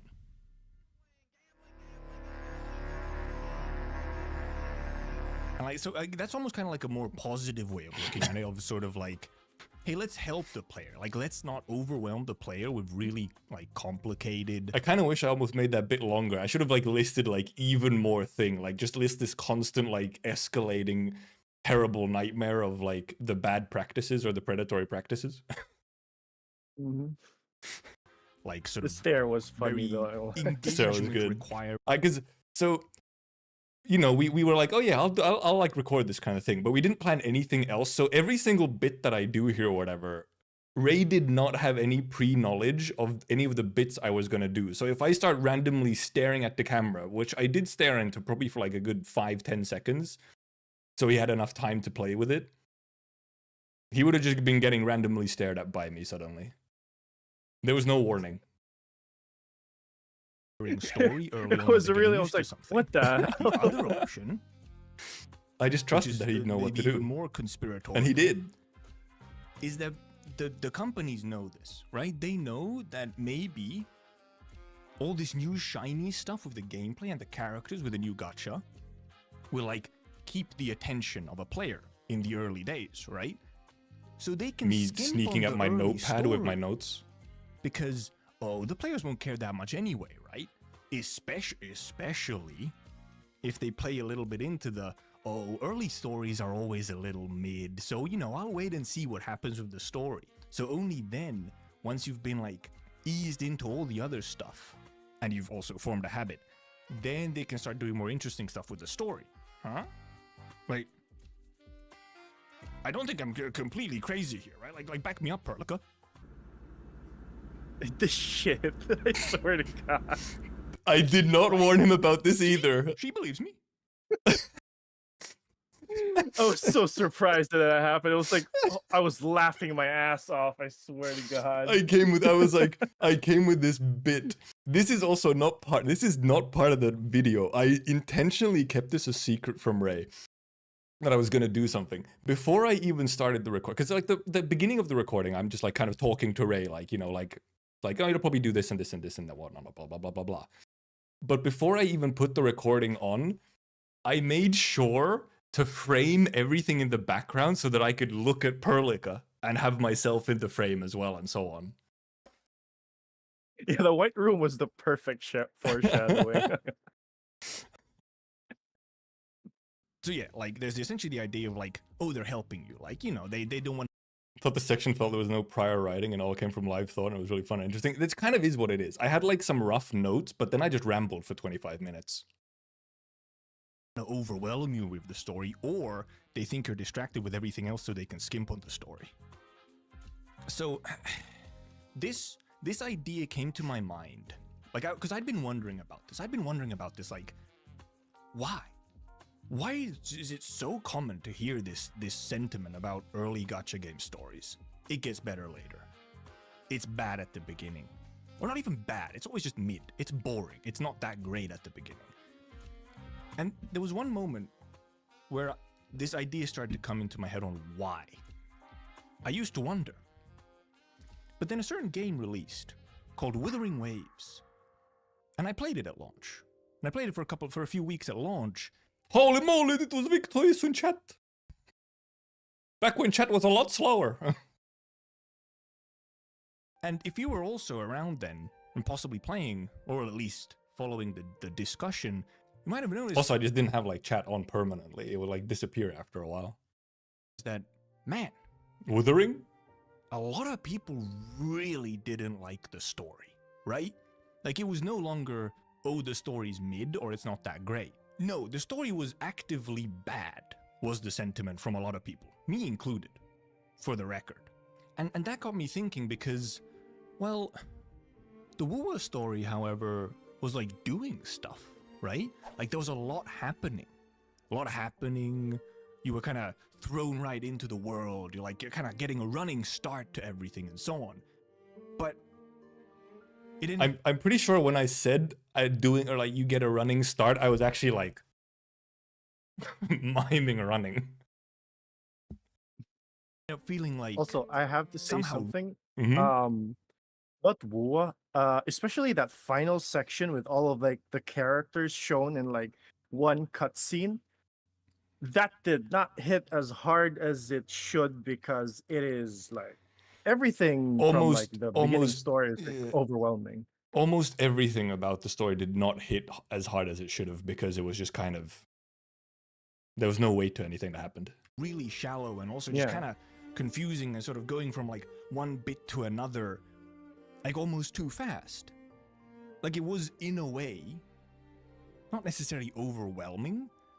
I mean a little bit. It also had a bit of a thing with lots of in-universe jargon and weird words you had to get used to. But that's what made me think, because the Wuba story I generally thought was like it was a bad introduction to the story and the game. And I think the reason was that they tried to do too much. They were like too ambitious with your like launch patch stories. They were too ambitious. You were already doing all this other like exploration. You're doing all this over. Also, I was when I noticed that he actually went back and got like footage from because actually right, it's currently hidden. Give me a second. This is indeed actually just from my stream. My little goober in the bottom right was hidden by Ray's face, but a lot of this footage has actually just been directly from my streams. overworld exploration and engaging with the incredible combat mechanics and all that, right? And like and the beautiful world and so on. Performance issues aside, but then when you're doing the story, first of all, you're kind of encouraged to do the story like right as it's available. Before the Right? base Like, reveal, you're yeah. encouraged to kind of go through it like right as it's available, which then causes this weird thing where in like one patch, in like launch patch story, way too much happens and a bunch of characters seem very shallow and like things just develop way too quickly. And I think the story, in theory, I think the story of like the launch story of Wuwa could work in a different medium. But when it's attached, I mean with some adjustments, but when it's attached to Goober a hidden by gacha game another with all these goober. other things that you're doing, as Goober's well, all the way down. well, then you do almost start getting a little overwhelmed. It feels like too much is happening because it's not just the story stuff that's happening. Me It's repeating all the myself other for the stuff fifth in time. the game as well. All the game around the story is happening as well and is new to you. So it, like you almost like you don't. You see, this is also from my stream. This part is also from my stream. Proof there. This was actually technically an original recording of this entire rant, but because of the insane performance issues of Wuwa at this time, it caused my PC and microphone to sometimes just absolutely shit itself. So this footage from the stream was completely unusable because my microphone was nothing but like static and crackling. Oh yeah. So I couldn't skimmed actually, through, like, I all your couldn't streams. make it into a video myself. Yeah, I skimmed through your streams and then like some parts it would be like perfectly fine and then some parts the mic would just go wild. They would just fucking die. Like it was just Yeah. like this insane crackling constantly. Like you could not make out what I was saying here in this part of the stream. It was rough. Have breaks, you don't have time to like think about the story and like let it sit a little bit, even though lots of things are happening. So it just kind of boop boop boop, like it just things just happen and you're kind of just like along for the ride, and you're not really sure. Like it's just not very engaging. Like, you're not engaged to the story despite all this stuff happening. And this is what made me believe that maybe the early game stories are mid on purpose. The amount of value that you get from trying to put a super engaging, highly developed story early on into a gacha game is, like, a lot of the time not worth it.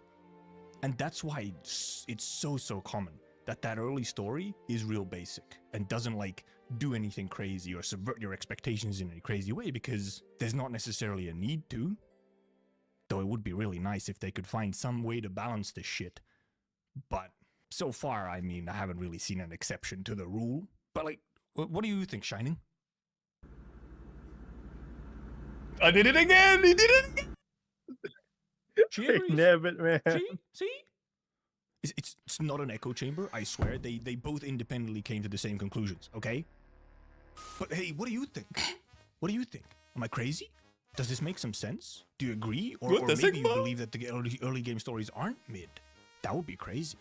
I mean, you do you. I don't believe it, but hey. But I mean, that's like the short of it. I don't know how short it actually was. I've been recording for like a little bit. I'm not sure how short it was. But that's the short of it. That's my idea. That's what I've been, like, silently cooking, slowly simmering in my brain. Right, so that's like part one of the thesis, okay? So, and then part two goes like, wait, no, where are you going? Come back, please. Okay. How many different outros did I do? You did like 3 of them. Yeah, and then I combined 2 of them. But did you do? Oh, you combined? I didn't remember you combining 2 of them. I did like a couple different possibilities for how my portion could end, so that Ray had something to, like, transfer off of forward. To be fair, I never specified what the ending was. Only the intro. Yeah, no. It was just like, they had an idea for the intro, and I was like, well, I just knew that he's gonna need some form of jumping off point onwards. Which was really good. Thanks, by the way. That's Glitter, everybody. Recording from his I didn't see this part. This wasn't in the file that I got to review. Fuck me. Oh, dude, I need that image if you have it. room in a mental. I'm gonna look for it. If you still have it, send it to me, or I'll just screenshot it from here, because that's a fucking good image. Asylum.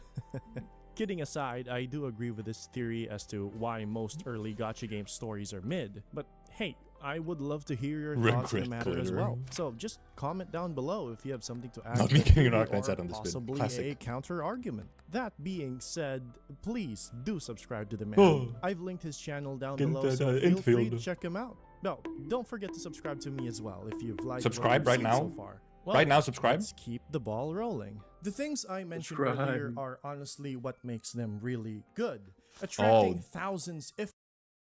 Dude, the Honkai Impact 3rd lobby music. Dude, the nostalgia. Crazy. Not millions of players daily. Oh, but it gets even Already better did good. from here. Honkai Impact 3rd is a game that I have repeatedly confessed to not playing, because no matter how I look at it, no matter how I perceive it, I cannot get into it. I do not see myself enjoying this game. I do not see myself playing this game. It is truly regrettable on my end. Although I feel like I am not qualified to talk about it, I will recommend it for its story. It's not that regrettable. Honkai Impact 3 we just need the story. Has one of the most convoluted stories out there. It's very hard to try and keep track of it, but it has a really good It's so fucking hard, man, because there's like 6 different media forms that it's in, and they're all over the place, and some of them are accessible and some of them aren't. Some of them have official releases, some of them don't have official releases. It's a mess. It is, and some of them I had to like go to Bilibili because it wasn't available. It's fucked. Fucking story. It's a story about friendship, about betrayal, about living with the consequences of your own actions, about dealing with things that are out of your control, about gods, about eras, about time loops. It's a lot, and I loved it. Kiana, is in a good place. Tuna! Spoilers for those who haven't The game, done as I've heard from Honkai friends Third, who I guess. played Yeah. it, is not I know exactly one free-to-play person here, friendly so technically this anymore. might be spoilers Used for. to be. Never mind. Nowadays, swiping Not is anymore. necessary, but going through the story is free-to-play friendly. Beyond that, you're just gonna have to swipe. The gameplay as well is very Swiping! good, although I'm not a fan of it. But I still recommend it I think it because was you, fine. dear viewer, might like it. The story is what sold me for the most Senti! part. Despite its flashy appearance, the game does delve into some heartbreaking tones that for the most part is really touching in my experience. So yeah, Honkai Impact is a gacha game that you should try out for the story alone. So let's keep the ball rolling. There is one Fucking game hell. that I have had a hard time grasping with. It's a game that honestly delivers whenever they can. Yatta! It's a game that has been around long enough to solidify itself as one of the biggest and greatest gacha games out there. And it is one of the games that has one-upped itself time and time again using our gacha money. A game that has traumatized a lot of players. A game that will leave you wondering Ooh, shivers! why.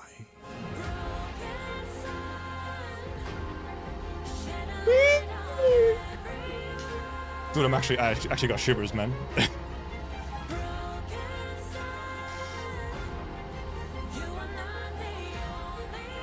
Dude, goosebumps.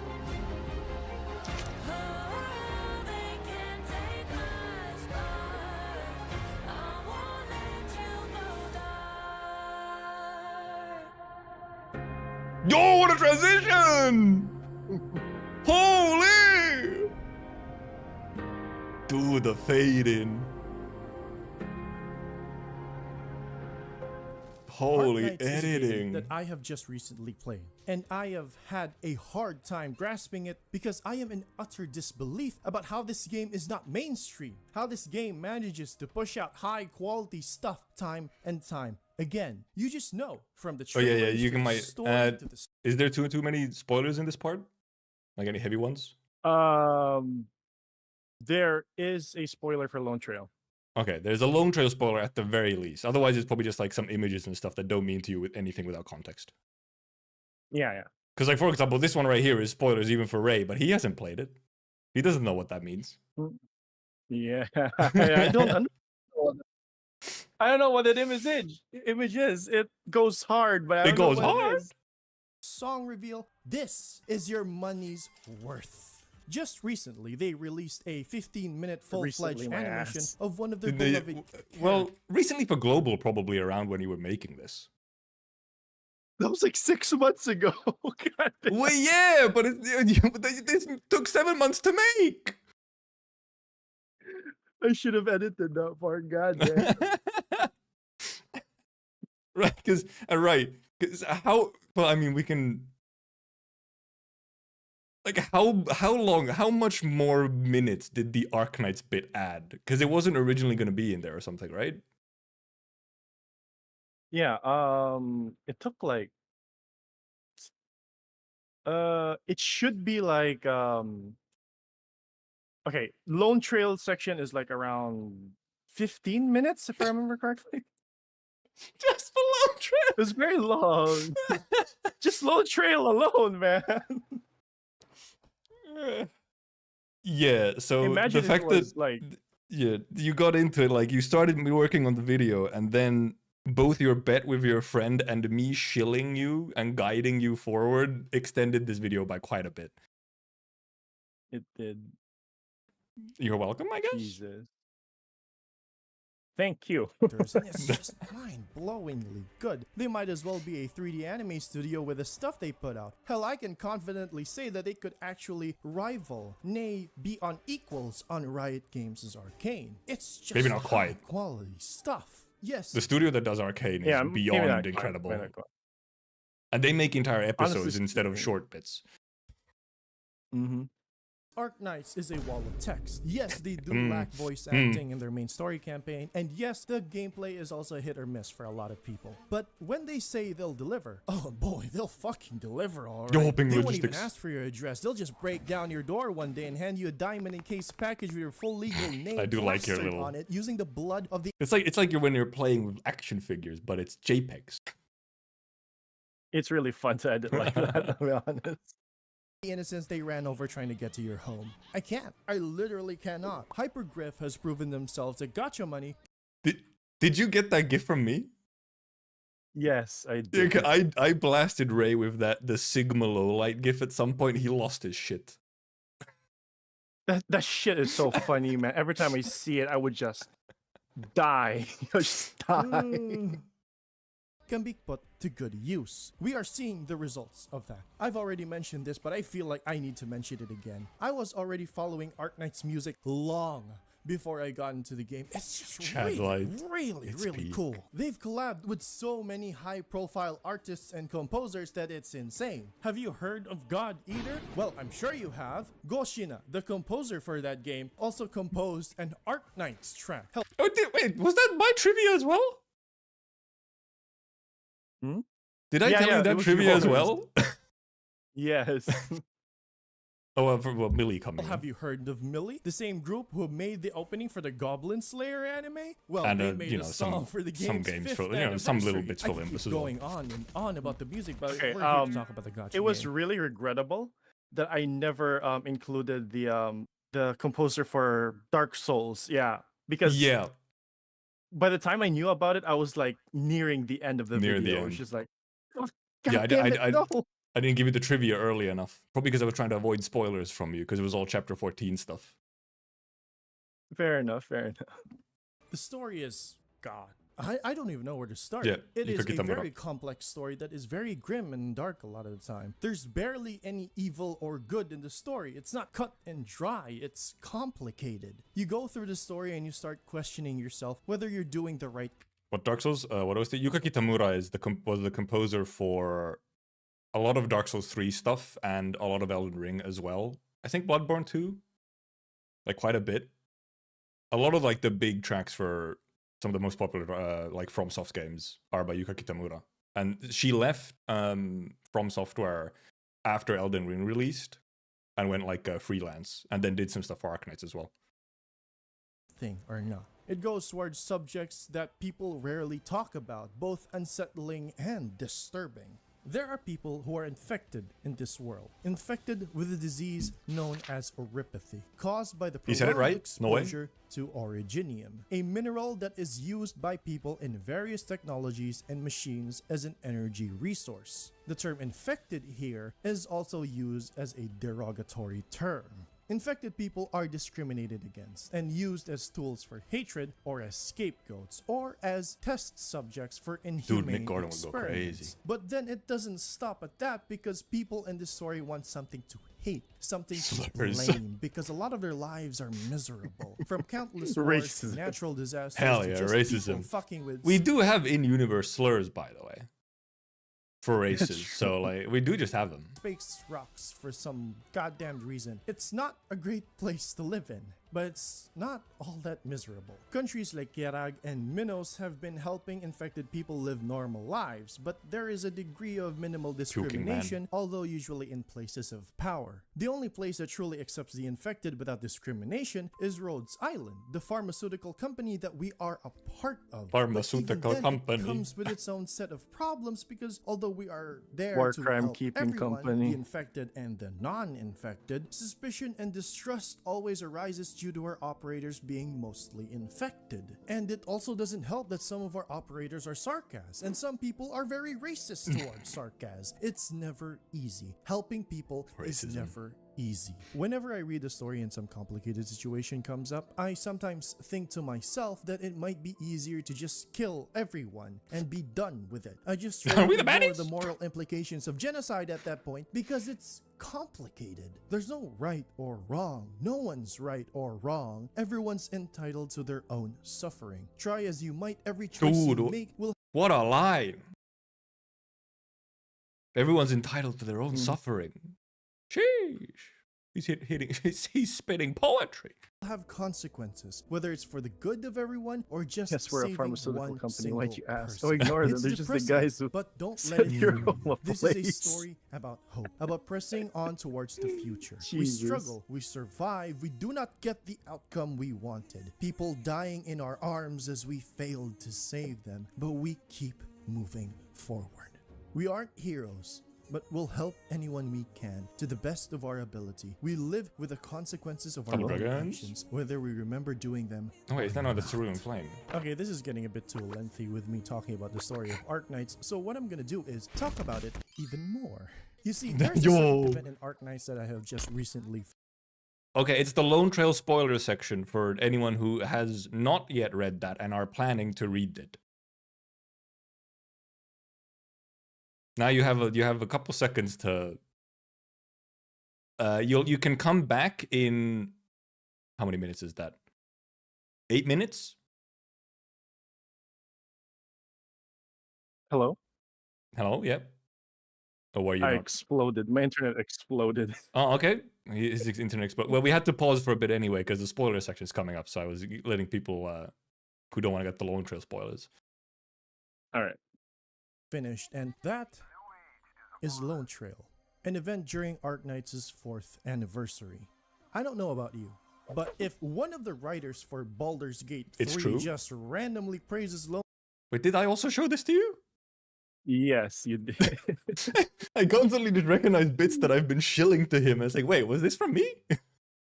Trail Bro was and hard throw shade shilling, at man. Starfield, you know Jesus. damn well how good this shit is. You see, Lone Trail isn't just about answering the questions that have long plagued the community or tying up some loose ends about the main story. No, it was about a time where we were still at a point in history where wars have ended and our prejudice against one another was still fresh from the wounds that we inflicted upon ourselves. Humanity was divided. Well, they were divided even more back then than they are currently. Lone Trail told a story about how a Pero managed to become a pioneer into a world beyond their own. It reflects that sense of purpose that we were oblivious of. A story riddled with the familiarity of a period where science was a means to prove a point, to show superiority over other nations. I'm just locking in and watching. Exceptionalism, as one might say, with disregard for human life, exploiting those who were willing and unwilling. The screams of the crew of Apollo 1's flight test, the bombing of Hiroshima and Nagasaki, all for the sake of scientific progress. Lone Trail reflects this ideology of science as a means to an end with their own way of telling tragedy. This dude right here, by the way, is the actual. He's essentially a Nazi scientist that America saved. Like that's what he's supposed to represent in the story. Farvis's chimera treatment of Ifrit disregarding her life as a means to progress his research, Dorothy's transmitter with everyone becoming one of mind, and Kristen's disregard in order to obtain results. But it continues. That desperation of wanting to engrave yourself in history, to break that cycle of mediocrity, to show to the world that you've made your mark. All selfish constructs that derive from our individual Loken, fuck this guy. perversion of the ideology that science was based Fuck him, on, man. twisting Jesus. it into the self-serving bullshit that we feed ourselves with.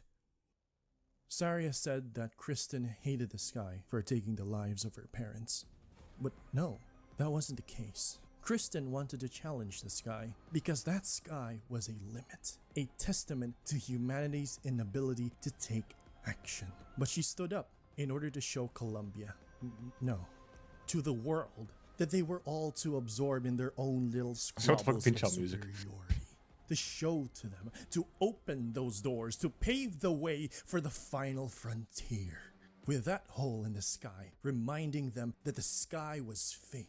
But the sacrifices that were made along the way were real. The people who gave their lives were real. The people who paved that road were real. And that is just beautiful. We are currently living in a world Cinema. where Kristen's wishes came true. Cinema. Humanity progressed, although slowly but surely. The stories lost to time and the details written in blood, sweat, and tears. This was what she wanted. This was her hope, her truth. The sky's no longer the limit. The stars no The longer stars no unreachable. longer We unreachable. chose to go to the moon. We did! We were born to pursue knowledge. Kristen's speech is For incredible. we were all born with naught. Before I had we a were hard given time a trying to separate that language, audio, not gonna lie. our hands reach out without being taught. All are to see. All are to know. We think. We uncover. We theorize.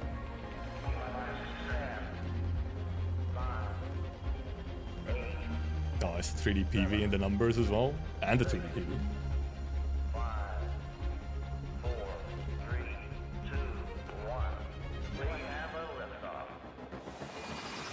The pursuers then throw themselves to the dark again. Bequests of the old, dotting our land. Enlightened futures they do not grant. Real enlightenment hides within these black thorns of the crystallines. Originium, harbinger of our calamities, herald of our creations. Now we pursue at a border again. But only fools remain stagnant. They would never know. When we raise our eyes, a dome we Goosebumps. shall gaze through. Again. Visions.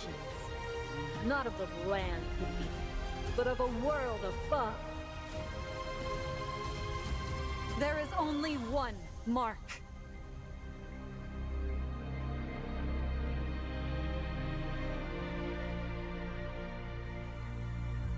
The truth.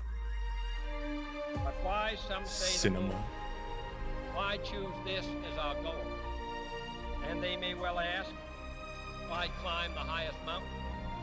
Why 35 years ago, fly the Atlantic? Why does Rice play Texas? We choose to go to the moon. We choose to go to the moon.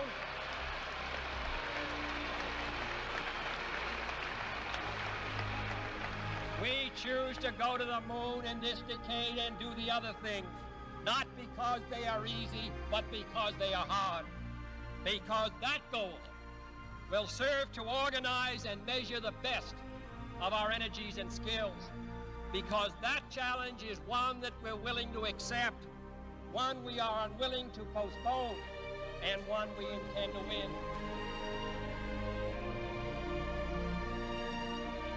It's a good speech.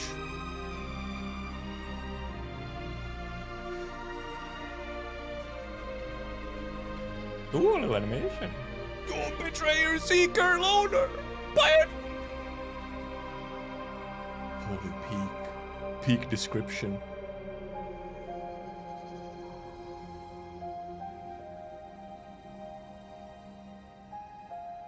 Good night, Terra. Good night, Good night, Kristen. Kristen Wright. And good night, universe. Every time I edited the Ad Astra part, I would just cry. It was so hard to edit that because of it. I can't see anything. Arknight's story is just well. Dude. Cinema, man. Holy. It's so good, man. It's so good. No trails, just speak, not gonna lie. Holy. Crafted, from the world building to the character episodes to the music to the setting, the execution for each major event. This just really did end melds up in a pretty lengthy perfectly well. Arknight's glazing But section, huh? Arknights does have a problem that would be a turn off for a lot of people, and I've already mentioned it a couple of times in passing. That being the ungodly amount of reading that you would have to do. Maybe. The golden rule of writing is always show, don't tell.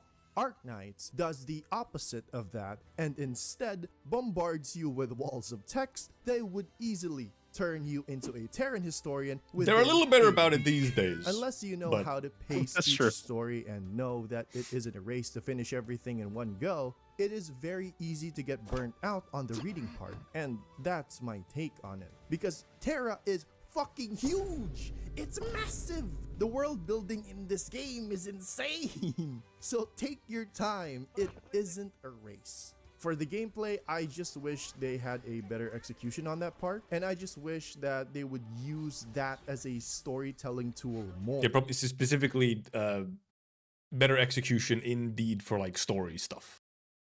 Yeah. Yeah. The gameplay itself is fine. Yeah, just as honestly. gameplay, it's either just does what it needs to, and then for the people who really like it, there's quite literally nothing like it out there.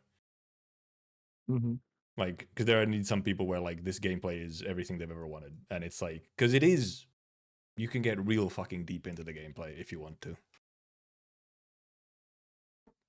More, better integrate into the story itself, but I can make You, it how it I think you like those Spectre stickers.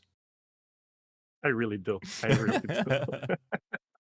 is. Now, some people don't really like tower defense. As for me, I'm perfectly fine with it. No issues at all. I just think that it disinterests a lot of people because of the tower defense aspect, despite the fact that the game is more dungeon of mesh an music. RTS than it is a traditional tower defense. Yeah. The game is also fairly free to play for the most part. The general rule of thumb is to just skip non-limited banners and go for the limited ones since they're usually cooler. Arknights is just above my recommendation list, and is Cool also animation. one of the reasons why I recommend people to play the gacha games that I've listed. Because if given the chance, games like Arknights would shine really, really well, and I just wish that more God, she people looks so would pretty come here. to know She about it does. more. It's a game that I genuinely believe people would enjoy, if not for the gameplay, then the story. But Arknights is not my final recommendation, no. There is another gacha game that continues to surpass all expectations. A game that has defied the very nature of a This is gacha bait. game. A game that has gone against the great flow. A game that I would say is the ideal gacha game. A game that is coming. very near and dear to my heart. I That smell game is. is 조명이 전멸하는 저곳 파도 모든 것을 Oh, I'm biased, alright. 모든 시선 Limbus of Kappa! 방언이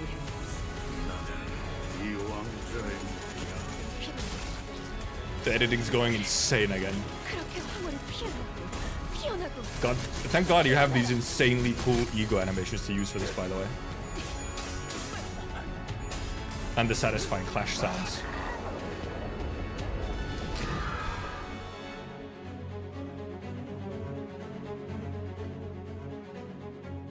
Wake no sleepers.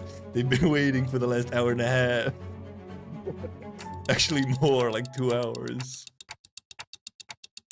Oh, TikTok. Limbus Company is a game that, to put in simpler terms, a gacha game that is made by people who do not know how to make a gacha game, which is a really good sign.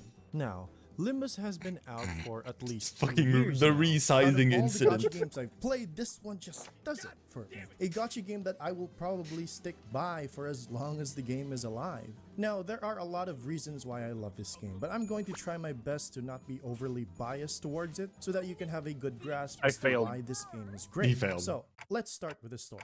The story gonna- is we- really good because it mostly We still got like almost 20 minutes focuses on left, so you know. 13 characters. 15 if you want to count Virgilius and Karen, but yeah. The thing is, gacha games tend to Karen. focus on a lot of characters because these games usually want to try and push out a lot of them to keep the game bad interesting touch. for a lot of people. The problem with this is that due to the fact that there are a lot of characters, they're usually underutilized in the majority of story content. Some of them will probably make a cinematic entrance in one chapter and then disappear for like 10 of them and only Yep. appear as a cameo or maybe in a side story that doesn't focus on them. It's frustrating. Because for the most part, I want to be able to connect with a character and know their depth as a person, but we only really see the surface of each of them. For example, ZZZ. I love Zenless Zone Zero, but I don't really have a character that I can feel Jiggle. attached to other than the main characters, Bell and Wise, because there just isn't really enough time to get to know these characters better. Sure, there are companion trust events that try to supplement that, but they're very short and unfulfilling. It's not intimate. Dude, and they're adding like an entire fucking dating update almost to ZZZ. Yeah, they had to do that because like everyone really loves the characters, especially like the more skimpier ones, but I think Lycon is like up there because everyone is like a freak for furry nowadays. Yep. Somehow it's somebody just started. Now every game has to have that one furry daddy in it. Yeah. can't feel attached to them. Limbus does this differently. You see, these 13 characters are people that will stick with you no matter what, because they have a contract to fulfill. So they're with you on this journey every step of the way, with each major story chapter or kanto focused on each individual character. But it doesn't stop there. There will be moments during these chapters that each individual character will have something to express. You'll learn more about them, about who they are, about what their worries are, about what their aspirations are, about how they're going to confront their fears and doubts. Each character chapter will have them face their greatest enemy, themselves. And then you think, how will this major event change them? What kind of person will they be after the things that they've been through? You fear that your relationship with them won't stay the same because you'll be afraid of what comes after, about whether they'll change for the better or for the worse. Because they'll change. Everyone will.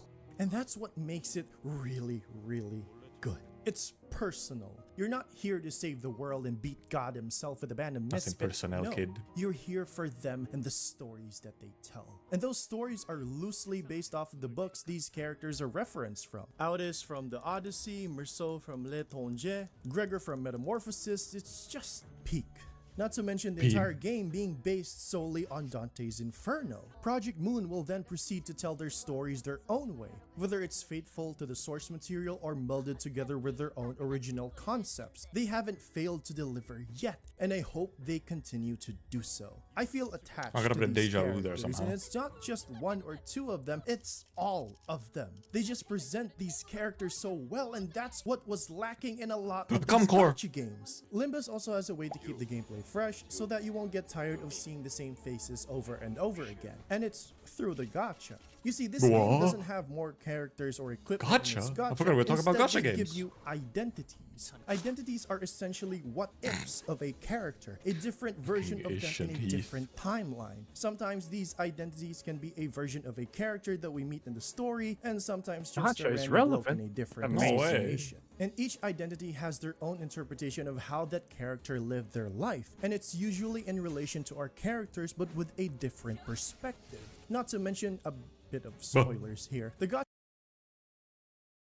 I think probably most people here are probably up to date, but if there isn't anyone, there's gonna be spoilers for the next. Okay, never mind. It's just like a very short 5 spoiler. seconds. Okay, yeah, this is a very short spoiler. I'll go back 10 seconds as well. Interpretation of how that character lived their life, and it's usually in relation to our characters but with a different perspective. Not to mention a bit of spoilers here. The gacha stuff is gonna be used against us, and we're gonna have to deal with it. Yes, the gacha itself is a story element, and the gameplay as well is very much integrated into the story. Most games I know usually don't care about canonizing or utilizing gameplay elements as a storytelling tool. I didn't have to censor that one, luckily. Well, you dead. Rip. You know what? Let's refer to this Venn diagram. Now you're probably asking, Cypher, that's not a Venn diagram, that's a circle. Exactly.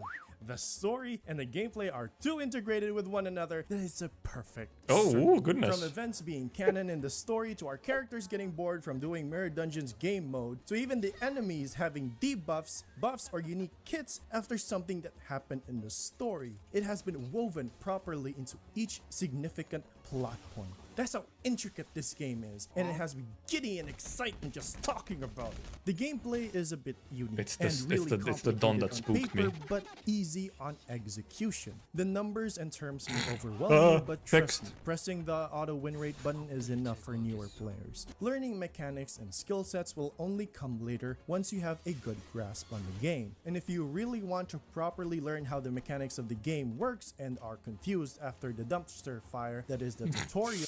The original video had so many comments about them having literally just fixed the tutorial. I swear to God, every time, man, it was like near the end of the video, and then I learned something new, and I'm like, God damn it, really? Fuck's sake. It Though happens there are all a the couple of videos time. out there that would help you better understand the game. And although it is not that revolutionary or unheard of, it can be fun a lot of the time due to its difficulty and challenging content that they put out. The gameplay is only really elevated to a ridiculous degree once the game starts fashioning its story elements during the combat sections of the game. It's wild that the Gacha game exists with so much care put into every aspect of the game, and what makes it even better is that the devs don't only care about the game Our but guy. player experience I'm as well. covering Now, his what face, I but- mean by this is that Limbus is very free-to-play friendly, but there's another thing that honestly just makes me want to spend more money on the game, and it is through the Battle Pass. You see, Limbus's pass is very special because once you max it out, it gives you yellow boxes, and these yellow boxes can be used Yellow to boxes. exchange for gacha items. Now, you're probably wondering which items you can get from this method alone, because by this point you're probably thinking the way a gacha player thinks, that it's limited to some starter stuff or just some good freebies that'll help you for the first few weeks of playing the game. And I wouldn't fault you for thinking that way, since most gacha companies monetize the shit out of everything. Or Infinity But in Nikki this stuff. case, no, you're wrong. You can exchange for nearly everything. And no, I'm not joking. Oh, there's a new ID upcoming this week? Oh, let me just shard it real quick. It's that fucking easy. And I rarely pull on the gacha anymore. Of course, it's not always instantly. Seasonal gacha stuff have a 1 week period where they are unshardable, but even then, it's 1 week. It's 1 goddamn week. That's still good, and I can wait. Any reasonable person can wait 1 week. The only exceptions are the last season Thank you. gacha stuff and Walpurgisnacht limited banners. And even then, you will be able to shard them eventually, so long as you stick around and wait. Previous season gacha items will be shardable on the next season, and Walpurgisnacht limited banners will be shardable We on are the aware of next this as iteration Limbus of the players. banner. It's fucking wild. Now, you might In think the that they wild? put a limit on the yellow boxes that you How can wild? get, and you're not wrong. You can only get 1 for each level of the free pass and get an additional 2 for the paid version. Now, at that point, I wouldn't count it as free to play since real life money is involved, but I wouldn't even be bothered by that purchase since it costs a whooping $10 for me. Money that I am readily able to give since the game gives me such a good experience, and I want to be Anyone can wait a week. Insert tripling of Limbus revenue. People could not wait a week. People could not wait The a week. whalers, man, they can't wait a week. couldn't wait a bro. week. Holy. able to support the developers that way. The pass then only expires once a new season comes out, and the length between seasons is what 4 to 6 months. It's fucking great.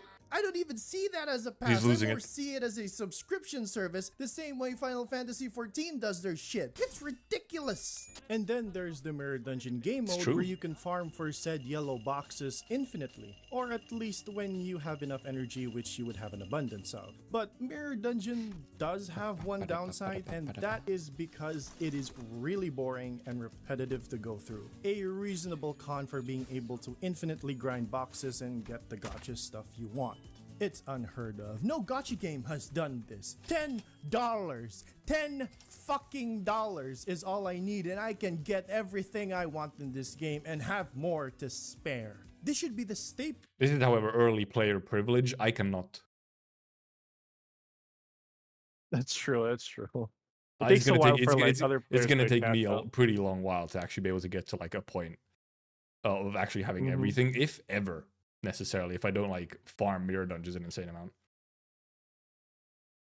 This should be the example these gacha companies should go through, and it's fucking great. Project Moon is an indie game company that does not know 6 how to PM make a menus. gacha game, and I'm all here for it. But I'm not gonna talk here and only sing praises about the game. It does have its flaws, such as the Freaking game Otis. being incredibly rough for newer players due to the lack of resources available to them, as well as some bosses in the story acting as major casual filters. The tutorial being It's his extremely music. misleading and terrible, which can be very detrimental to a player's first impressions, and even going as far as players not being able to afford the pass, since not everyone has money, and I can understand that. Not everyone is going to like the visual novel style of storytelling that Project Moon does, and not everyone is going to like dark themes and realistic tones that the story has set up. In fact, not everyone might like the gameplay due to how wordy some of the character kits are, and how reading is mandatory in a lot of difficult stages. It's preferential. But even then, I still believe that this is as best as we are gonna get to having a gacha game that is friendly to the players and their wallets. I love this game. Its story is captivating to me. Its world, its setting, its characters, the gameplay is really fun to me as well. The unique art styles that come along Don't need to with read it, IDs, and kids, the just voice play on acting vibes. just being Real. really, really good. It's just amazing. The experience I have playing this game is just amazing. And one final YouTuber factor director. that seals the deal for me is its music. There it is again. The music is back. Split into two parts, being the normal one at first, and when it starts to pick up pace, the second one starts playing when you have an advantage against the enemy. Peak And it coming. always elevates that feeling of being triumphant. A peak coming that I'll actually have to probably dispute if I want to. Oh well. But it just doesn't stop funny. there. Sooner or later, a story will meet its end. Their stories won't conclude, but a chapter in their lives will. And we will Spoilers, I got those witness ahead. those chapters' conclusions with our own You have eyes. seconds. We see, we feel, but we haven't heard yet. And then the music starts.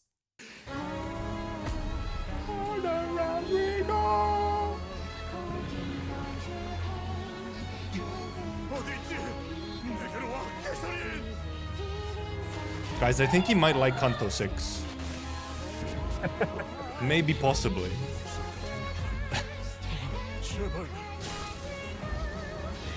Fucking Heathcliff solo. I was struggling with this man. Solo.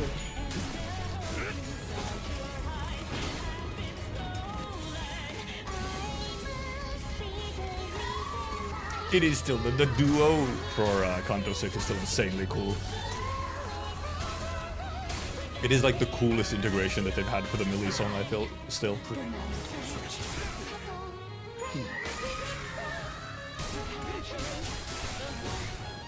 Dude, I don't even remember all these animations in this fucking fight, man. It's been so long. You missed my crash out scene, yeah. It was early. Yeah, we'll see how Kanto 8 goes.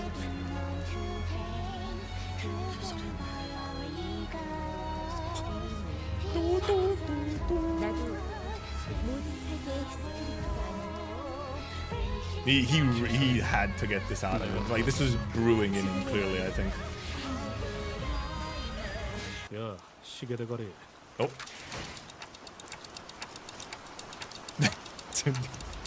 7? No. 4 stars. Check it out. Where's your 3 stars? He's gone. Did you guys have to get this footage yourself? Yes. Oh boy. It took hours. Like, wait a Definitely minute. Wild You're gonna go Hemisphere, through yes. everything? The timing, the sync.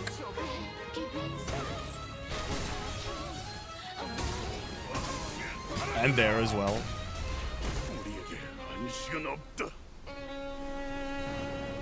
You had to get that timing right. Boop.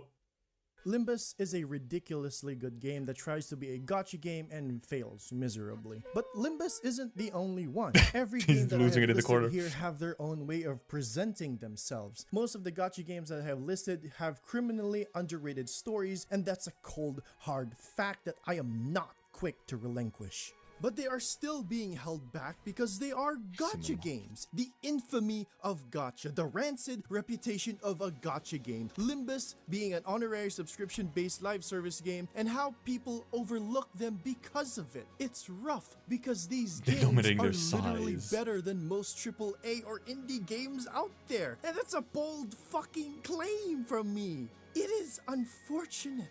But even still, it does not stop me from recommending them, from playing them, He's a from gacha addict. experiencing them. Because He's actually I just an addict. do not wish to judge a book by its cover. I wish to go beyond that, beyond I need to that cover, and I into the relapse, pages chat, I of swear. that book where I can be lost in a world that is not my home. To feel a world of tragedy, of hope, of desires, of lives more impressive than our own. A world so strange, yet all too familiar.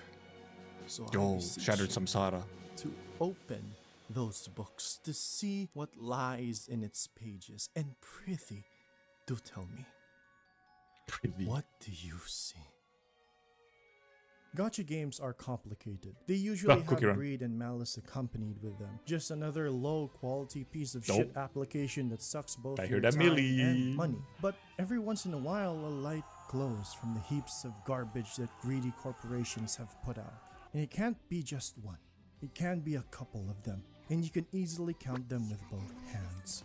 It's not my place to say what games you should play, nor is it my job to look after your financial decisions. It's already a do you given mean? to spend your money responsibly. You're my I know accountant. that it's a bleak comment coming from me, especially considering that these games were primarily made to exploit our weaknesses. Because you see, if you've reached this point in the video, and I still haven't made it clear to you, I love these games, and I hate the gacha that comes along with it. I know, I keep repeating this, but it's shit, it's terrible, it's despicable. It shouldn't be a thing. But I still play these games despite all of that, in spite of all of that, and that's what matters most to me.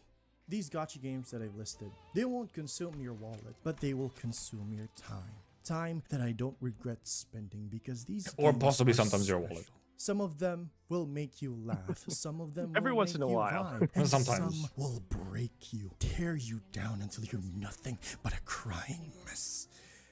And Yeah, I sometimes, love yeah. it. I love how these stories have resonated with me, and I want to share them all with you because again, I never regretted spending my time in these games. No, I regretted not knowing these games sooner. I sometimes wonder if there are other To be fair, a lot of the good games have come out more recently, so you know. That's true. That's true. Like before everything else, like the gacha market was so ass. It was terrible. It was just because it was because terrible. most of the gachas were like essentially just cash grabs for existing IPs. Mm-hmm. Like the first under- gacha game that I played, Grand Summoners was it? Yeah, it was Grand Summoners. That game had me really addicted, and then I realized that oh god, this Oh, is God. like terrible. Why am I playing this? It's a moment of clarity after like spent like I don't know $1,000 on it. What the Jesus. fuck? Jesus Christ, man! Yes, I did. What's I wrong with played that you? game for like 2 years. 2 years and $1,000. He's a gacha addict. He's That's fucking so gone. bad. Ask Ray, did he roll for mouse? Then did he get her? Did he roll Hey, for a new Faust? I did. Did you get her? For a new Faust. I did not get her. Skill issue. I wish I did. No, god damn it, no. Couldn't be me. It took me But two yeah. 10 rolls.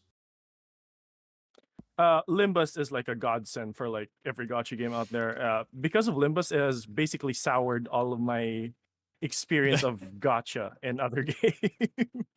It's like, I don't want to roll in this gacha. Not that I know that there's better things out there. Because of Oh, good for Limbus, I you. learned how to save and not pull for every single banner. Some people have to learn it the hard way. I didn't. I've never been That's a true. big spender on, well, anything really, so. Yeah. Okay, we got a couple minutes rated left. titles that I haven't Then we known can yet. yap more. And I also wonder whether For a I'll bit at regret the least. time I spent on it or the time I spent before it. Not all gacha games are good. In fact, most are garbage dog water. But a few are good, and they're the ones that give me hope. Hope that people will elevate them into newer heights to show us more of what their worlds could be. What they Worm can Shishun. be. Their vision, their stories, their dusks, and their dawns. Most of our lives are boring and Look at this mundane. gif. This fucking Lives that we video. will never see to fruition until Again, our sitting in the time storm. comes. But maybe, just maybe, we can take a piece of these fictional stories and merge them with ours from time to time. Alicia! Because sometimes, to brighten a dull and dreary world, all you need is a little spark.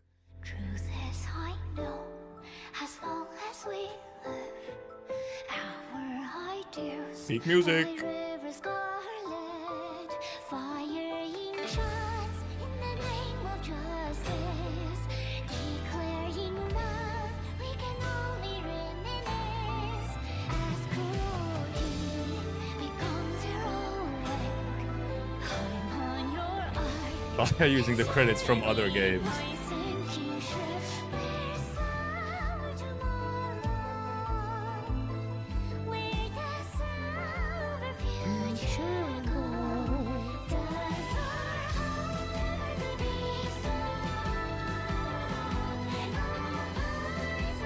This Millie song is not safe, by the way. Well, all Millie songs are technically safe. Technically.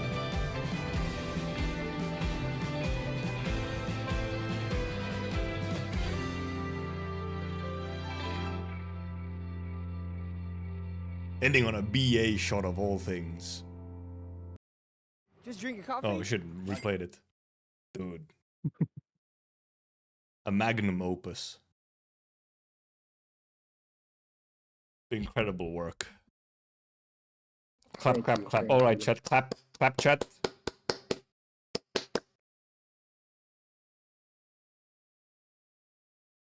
Your section really was good. great though. So many people like had their own theories and stuff like that. I had to It did- argue it with did- like some of them too.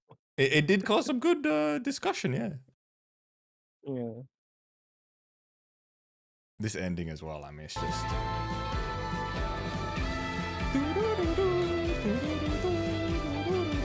No, dude, I will never get tired of this, like, editing trope of switching the images or the games or whatever, like, on the beat, man.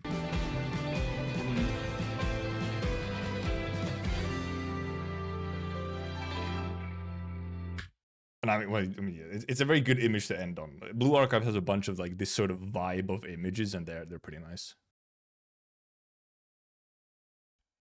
2 hours advertisements of Limbus Limbus Company. I Company. wish. Not quite. There's quite a few games of advertisement, actually. It really, however, there is clearly a vibe of like half of this video is like Limbus and Arknights. Yeah. Well, obviously, except for like the lengthy history part, obviously at the beginning was just that was just interesting. That was like 0030 for you. I had oh, to goodness. like dig through a lot of it. Jesus Christ. Dude, I mean, no wonder it took fucking 7 months. Jesus. Yeah. My God. Incredible work. I'm also glad I did indeed save this and didn't watch anything of it until we got this thing going. It's a good milking session. Oh God, why do you have to put it like that? My God. Jesus.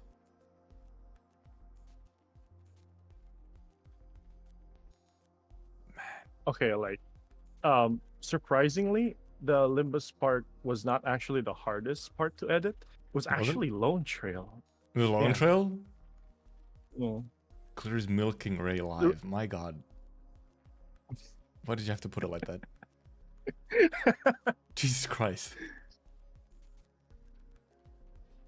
Oh, see, screw Sony Mix Entertainment. All my homies hate Sony Music Entertainment.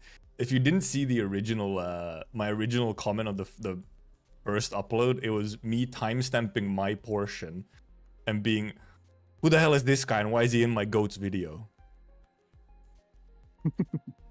I had to ask for the timestamp separately from Ray so that I could go comment it without watching the video. So bad though that SME, man, Jesus. Fucking SME, man. Mhm. For Dark Side's portion, so not in the note, T-minus countdown subject from Voyager 1's launch. It was indeed. Project used to be believable. Holy shit, is the Guardian Tales? See? There's a bunch of like these types of comments. Like, dude, there was like some Guardian Tales like glazers in there. The fault lies with SME. Also, I do like how many people indeed just came back around to rewatch it after it had to be re-uploaded. I was really happy that a lot of people, you know, Yeah, it's covered like it's supported sort of me in a way. It's sort of recovered, quote unquote. Pretty nice. It's 24K. Yeah. But obviously, the original obviously popped off pretty fairly quickly. Actually, I think it was like 30 something when it had to be removed. It was like around 37, and then it was like generating like around 18,000 views per day. Yeah, it was. No, it was 15. Oh, it was going. It was the first upload was going very quickly. Obviously, having to re-upload it always sort of kills the momentum in a way. But it's nice to see that it still got up pretty well. And obviously, you know, still maybe that if we want to be like virtue signaling or whatever as content creators, the most important part is people saw it and enjoyed it. Not the numbers. That's true. That's Fucking true. lies. It's the numbers. That's why we're here. Was a We problematic need part the money, specifically? chat. Where was it again? It was in the history part somewhere, wasn't it? Was it? It was at the end of the history part, like before the opening for like the second part. So like Before- after the Arknight section. Somewhere here. Day. So there this was doesn't really a- paint the full pic makes it equivalent to Was it this part dog already? water slop and why you should give Gacha Yeah, games this part. This a part. try. Was this part? How long was it? The part that the song was even on? It was like 40 seconds. 40 seconds. Yeah. So 40 seconds. So it was using the song "Flowers" by Hannah Hope, which is the song that is used in the Fate Go memorial animation. Incredible animation, by the way, and really good song as well. So 40 seconds of that song was in here, just kind of as, you know, background music, but like sort of this part right before the transition. And that caused the entire video to get claimed, the entire hour 43 minutes to get claimed, and also for some reason blocked in Russia. Yeah, surprisingly, it wasn't blocked in Japan. It was blocked in blocked Russia. in Russia. Yeah, because What when the I got my hell? SME claim, it was blocked in Japan. I was like, that makes sense. But for some reason, it was blocked in Russia. Why? We have no idea. Okay, and also, I kind of cut you off. Why was there like a specific reason that the Lone Trail portion was like the hardest to edit? Oh, because of honestly lack of footage, and also Okay, I imagine it would be something like that. What was it again? Kristen's speech. Yeah, Right. separating her speech from like the whole audio from the trailer alone was like really, really difficult. Yeah. Some parts were. It wasn't even the full speech. Like there were some parts of the speech where I just couldn't put it because You couldn't separate it. there was just I couldn't separate it. There was just audio and stuff like that. And then there was a part as well where Kristen was talking and then Holheak was laughing. Oh, yeah. Yeah, that makes sense. Because I didn't want to break the moment as we were watching it. But like here for example, where it's cycling through the CGs, I was just thinking, fucking Arknights in its 900p images. Like you can see the fucking just like pixels and shit here, like on these CGs, because the maximum resolution in the game is 900p, not even 1080. These images were even ripped straight from the game, but like Yeah, these are data mined images from the game, so the highest possible quality that is uploaded onto your device. And like this is how it looks, because they're just like they're like compressed and a smaller resolution.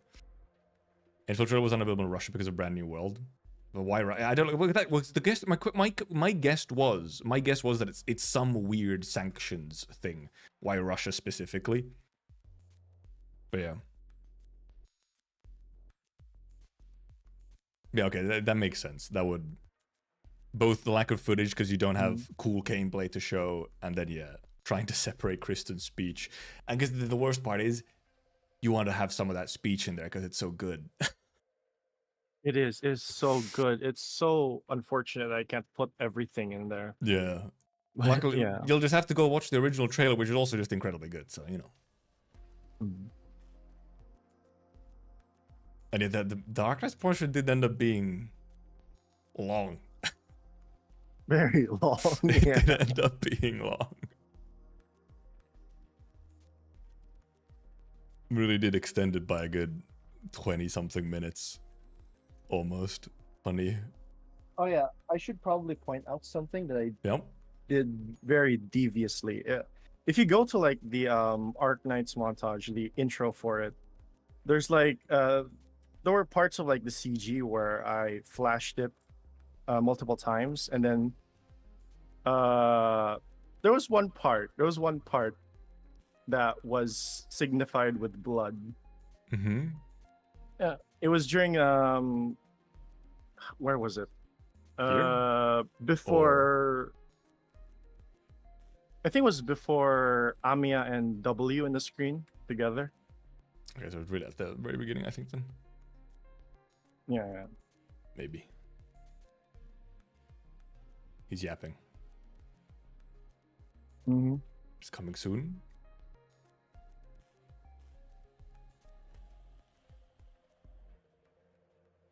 I skipped back a lot more than I thought. What the hell? Taking a while. The fuck? How did I skip back so much? AS Rocket, yeah. Players. I would have probably A included that. game Oh, that okay, will nice thing. leave you wondering why.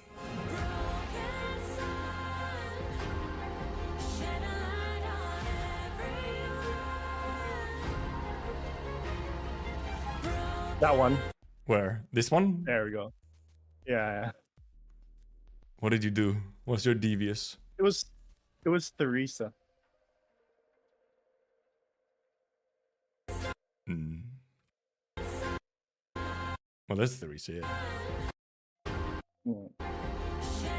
No, I skipped because I skipped fucking 10 seconds instead of 5. Oh yeah, there's a fucking cheeky 1 frame. I'm going frame by frame. I was so surprised that like nobody caught on to that. Oh, dude. It's okay. Let's count the frames. Oh, I'm pressing the wrong button. 1, 2, 3, 4, 5, 6, 7, 8, 9, 10. It's like 10 frames. Theresa right there, and then it dissolves into blood. You sneaky little bastard. Half a Minecraft tick, yeah, it's the most common form of time. It was very, yeah, it's 10 frames. If you go frame by frame on YouTube, it's like 10 frames. 10 ticks, chat. Removing my like That's from the already video a right red now. phone signal. Damn, unliked. He. No, I could never. This is a re-upload. However, it is true. However, that we also talked about it actually before I put the stream on. It was a little bit on Ray himself. Yeah, honestly speaking, besides SME, it was also my fault. I was uploading the video it was during nighttime. Yeah, like no, it was like 3 a.m. I was like really, really sleepy. And I decided, you know what, fuck it. I was really like confident, and then I decided to just like public it immediately. So it didn't have to go through the checks. It didn't have to like stay unlisted for like me to check out. It just went public immediately the moment it uploaded. So I went to sleep. I woke up and I saw 3 claims. 2 from Millie, which was expected, and then 1 from SME. Not the smartest move, no. I was like, yeah. I was wondering, like, did he not let it like go unlisted first and check if there was any issues? Like, It was really dumb. It was really dumb. and yeah, it was 7 months that it took to make, right?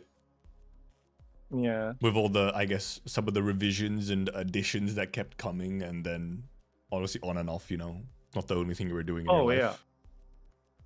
I had a lot of stuff that I had to deal with, and also the fact that there were a lot of sections in the video that I had a hard time trying to like present it basically. So I had to like scrap a lot of things Okay, and then trial and error. again make it from it's trial and error. Finding the right narrative and presentation. Yeah, dude, I mean, Like for example, what was it? Oh yeah, the Arc Knights. The Arc Knights intro, I scrapped it like 6 times. oh boy. And they were all very different from one another. It was really rough. Well, whatever you ended yeah, up the with was Limbus one very as good. well.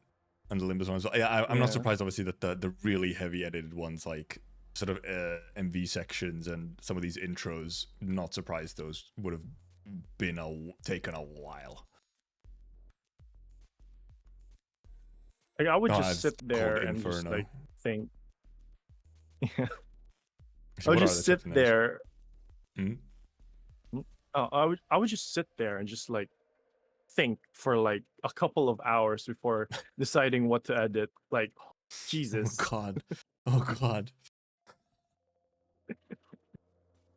The day would pass by without me doing anything, and then I would just have to scrap it again. Like, what the fuck? It kept happening. Yeah. Oh, well, first of all, this stream did not end up being... I thought this might end up being like a shorter stream, but considering we yapped for an hour before we even started, and it took us like 2.5 hours to get through the video. Gee. Yeah. But no, it was good. I had to stop every now and then to just yap. There was there's commentary to make and questions to ask. Holy. But I think I should try and about end here. I think I have some plans with some other friends. So did you enjoy chat? The video is also almost 2 hours long, yeah. So I was like, if we're gonna be pausing like almost at all, it's gonna very quickly become long. Yeah. I'm glad you liked it though, and Dude, I'm glad you guys liked it as well. I'm absolutely gonna be going back and rewatching some of these parts, like these heavier, like some of these MV sections and whatnot, for sure. There's like, cause they're rewatchable. They're so rewatchable. They are. Like, I would just look at the YouTube studio and I would see spikes around the area. Like, I mean, it makes sense. People like that, I guess. You know, incredibly well done, my guy. Mm. And I'm glad I could be a small part of it as well. Thank you as well for being a part of it.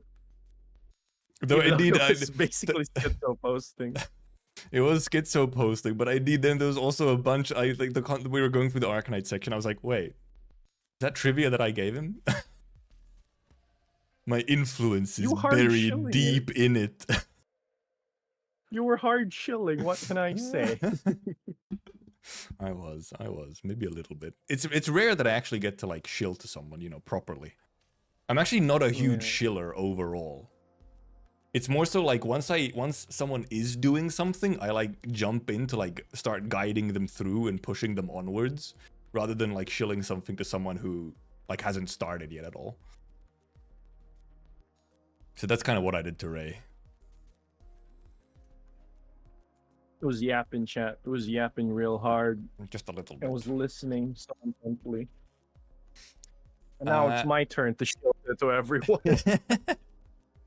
The virus spreads. You know, the funny thing is, right after this was re-uploaded, okay, so the first upload was like 90% Limbus fans. It was 90% Limbus fans. And then I re-uploaded, and now it's like 80% Arknights fans, which was like, what happened here? I think probably because I maybe it might be that a lot more of the original like comments and whatnot, you know, from like Limbus fans who didn't necessarily come to then rewatch it. I think. Yeah. It might be like, cause like the initial, like especially the initial sort of blow up was probably very Limbus heavy. So they woke up for the original upload, and then didn't necessarily, not as many of them woke up for the re-upload. Can you remind me how you even got into Limbus?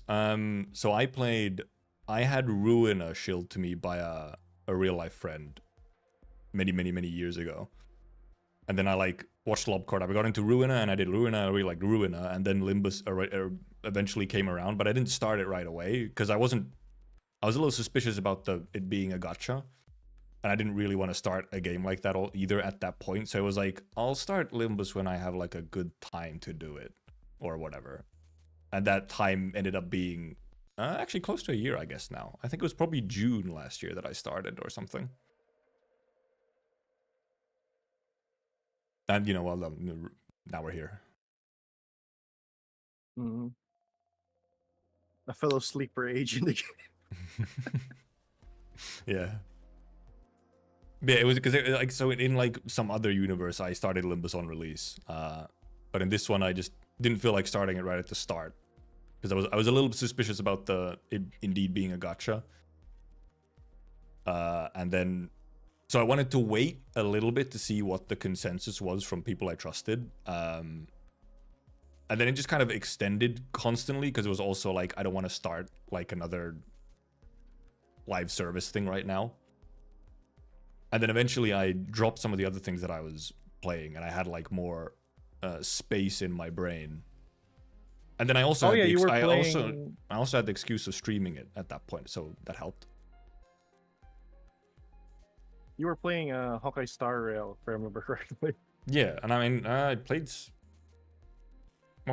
Rail was weird because I played Star Rail on launch for like a good few months. Then I took a break for quite a while, came back for the 2nd anniversary.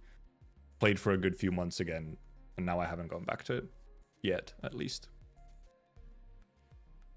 And then, but actually one of the main things I think that freed up time, because I was playing Star Rail when I started Limbus. I'd just gone back into it.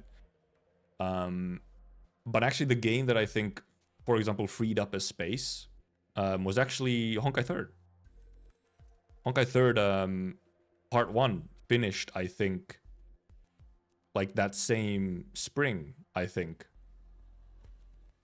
Like, so if I started last year's June, I think last year, like earlier in the spring, Honkai 3rd Part 1 finished. And I knew I was going to not continue the game after Part 1 was done.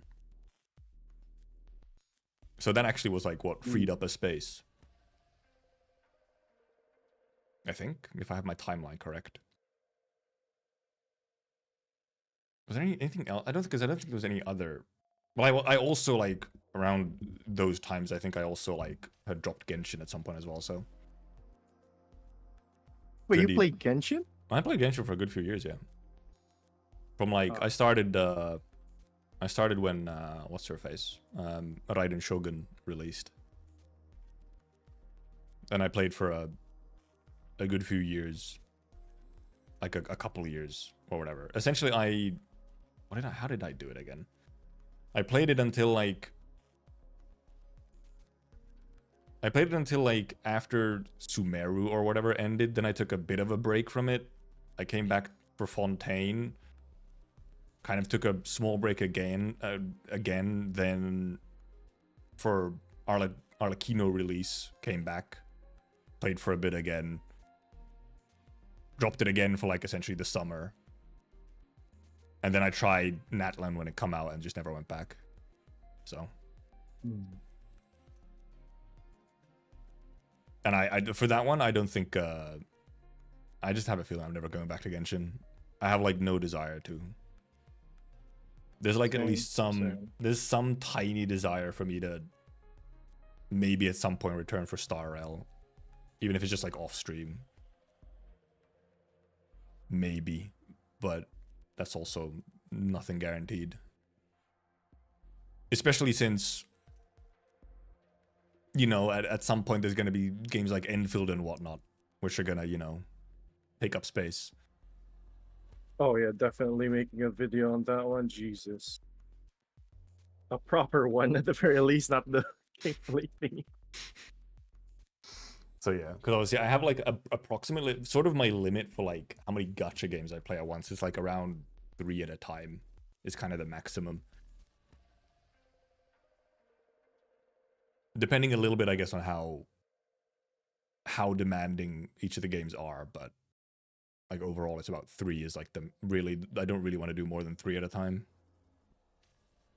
It's too many. Anything more than that is hell. Yeah. Saying there will be a fake collab soon to the collab hater glitter is it's a bit funny. It is true. Yeah, yeah, absolutely. Something like the fake collab with Star Rail is absolutely not going to get me back in there. Very much like Star Rail is more so just because I did enjoy the Honkai 3rd story and whatnot and stuff from that. So it's more so just the Honkai part of Star Rail that still has the chance of dragging me back in at some point.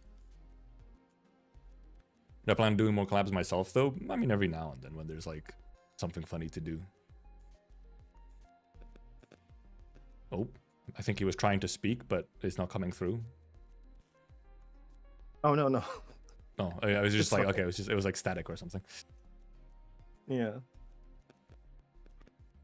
Don't put these words in the chat still, you. Drinking game collab, oh goodness. We need that. I think it's just like some interference with the mic or something. It sounds like that. Rather than static. Poggy says he wakes up for the drinking game collab. But okay, I think it's time for us to hop off. So for chat, thank you for watching. Thank you for coming. Thank you for watching. Thank you for chatting. Thank you for lurking. And we'll see you next week for whatever I do next week. Goodbye, chat. It was nice being here. Say goodbye to Ray as well. Goodbye. And thank you for joining, Ray. No, thank you. Bye-bye. And yes, next week, Kantoid ending. Holy moly.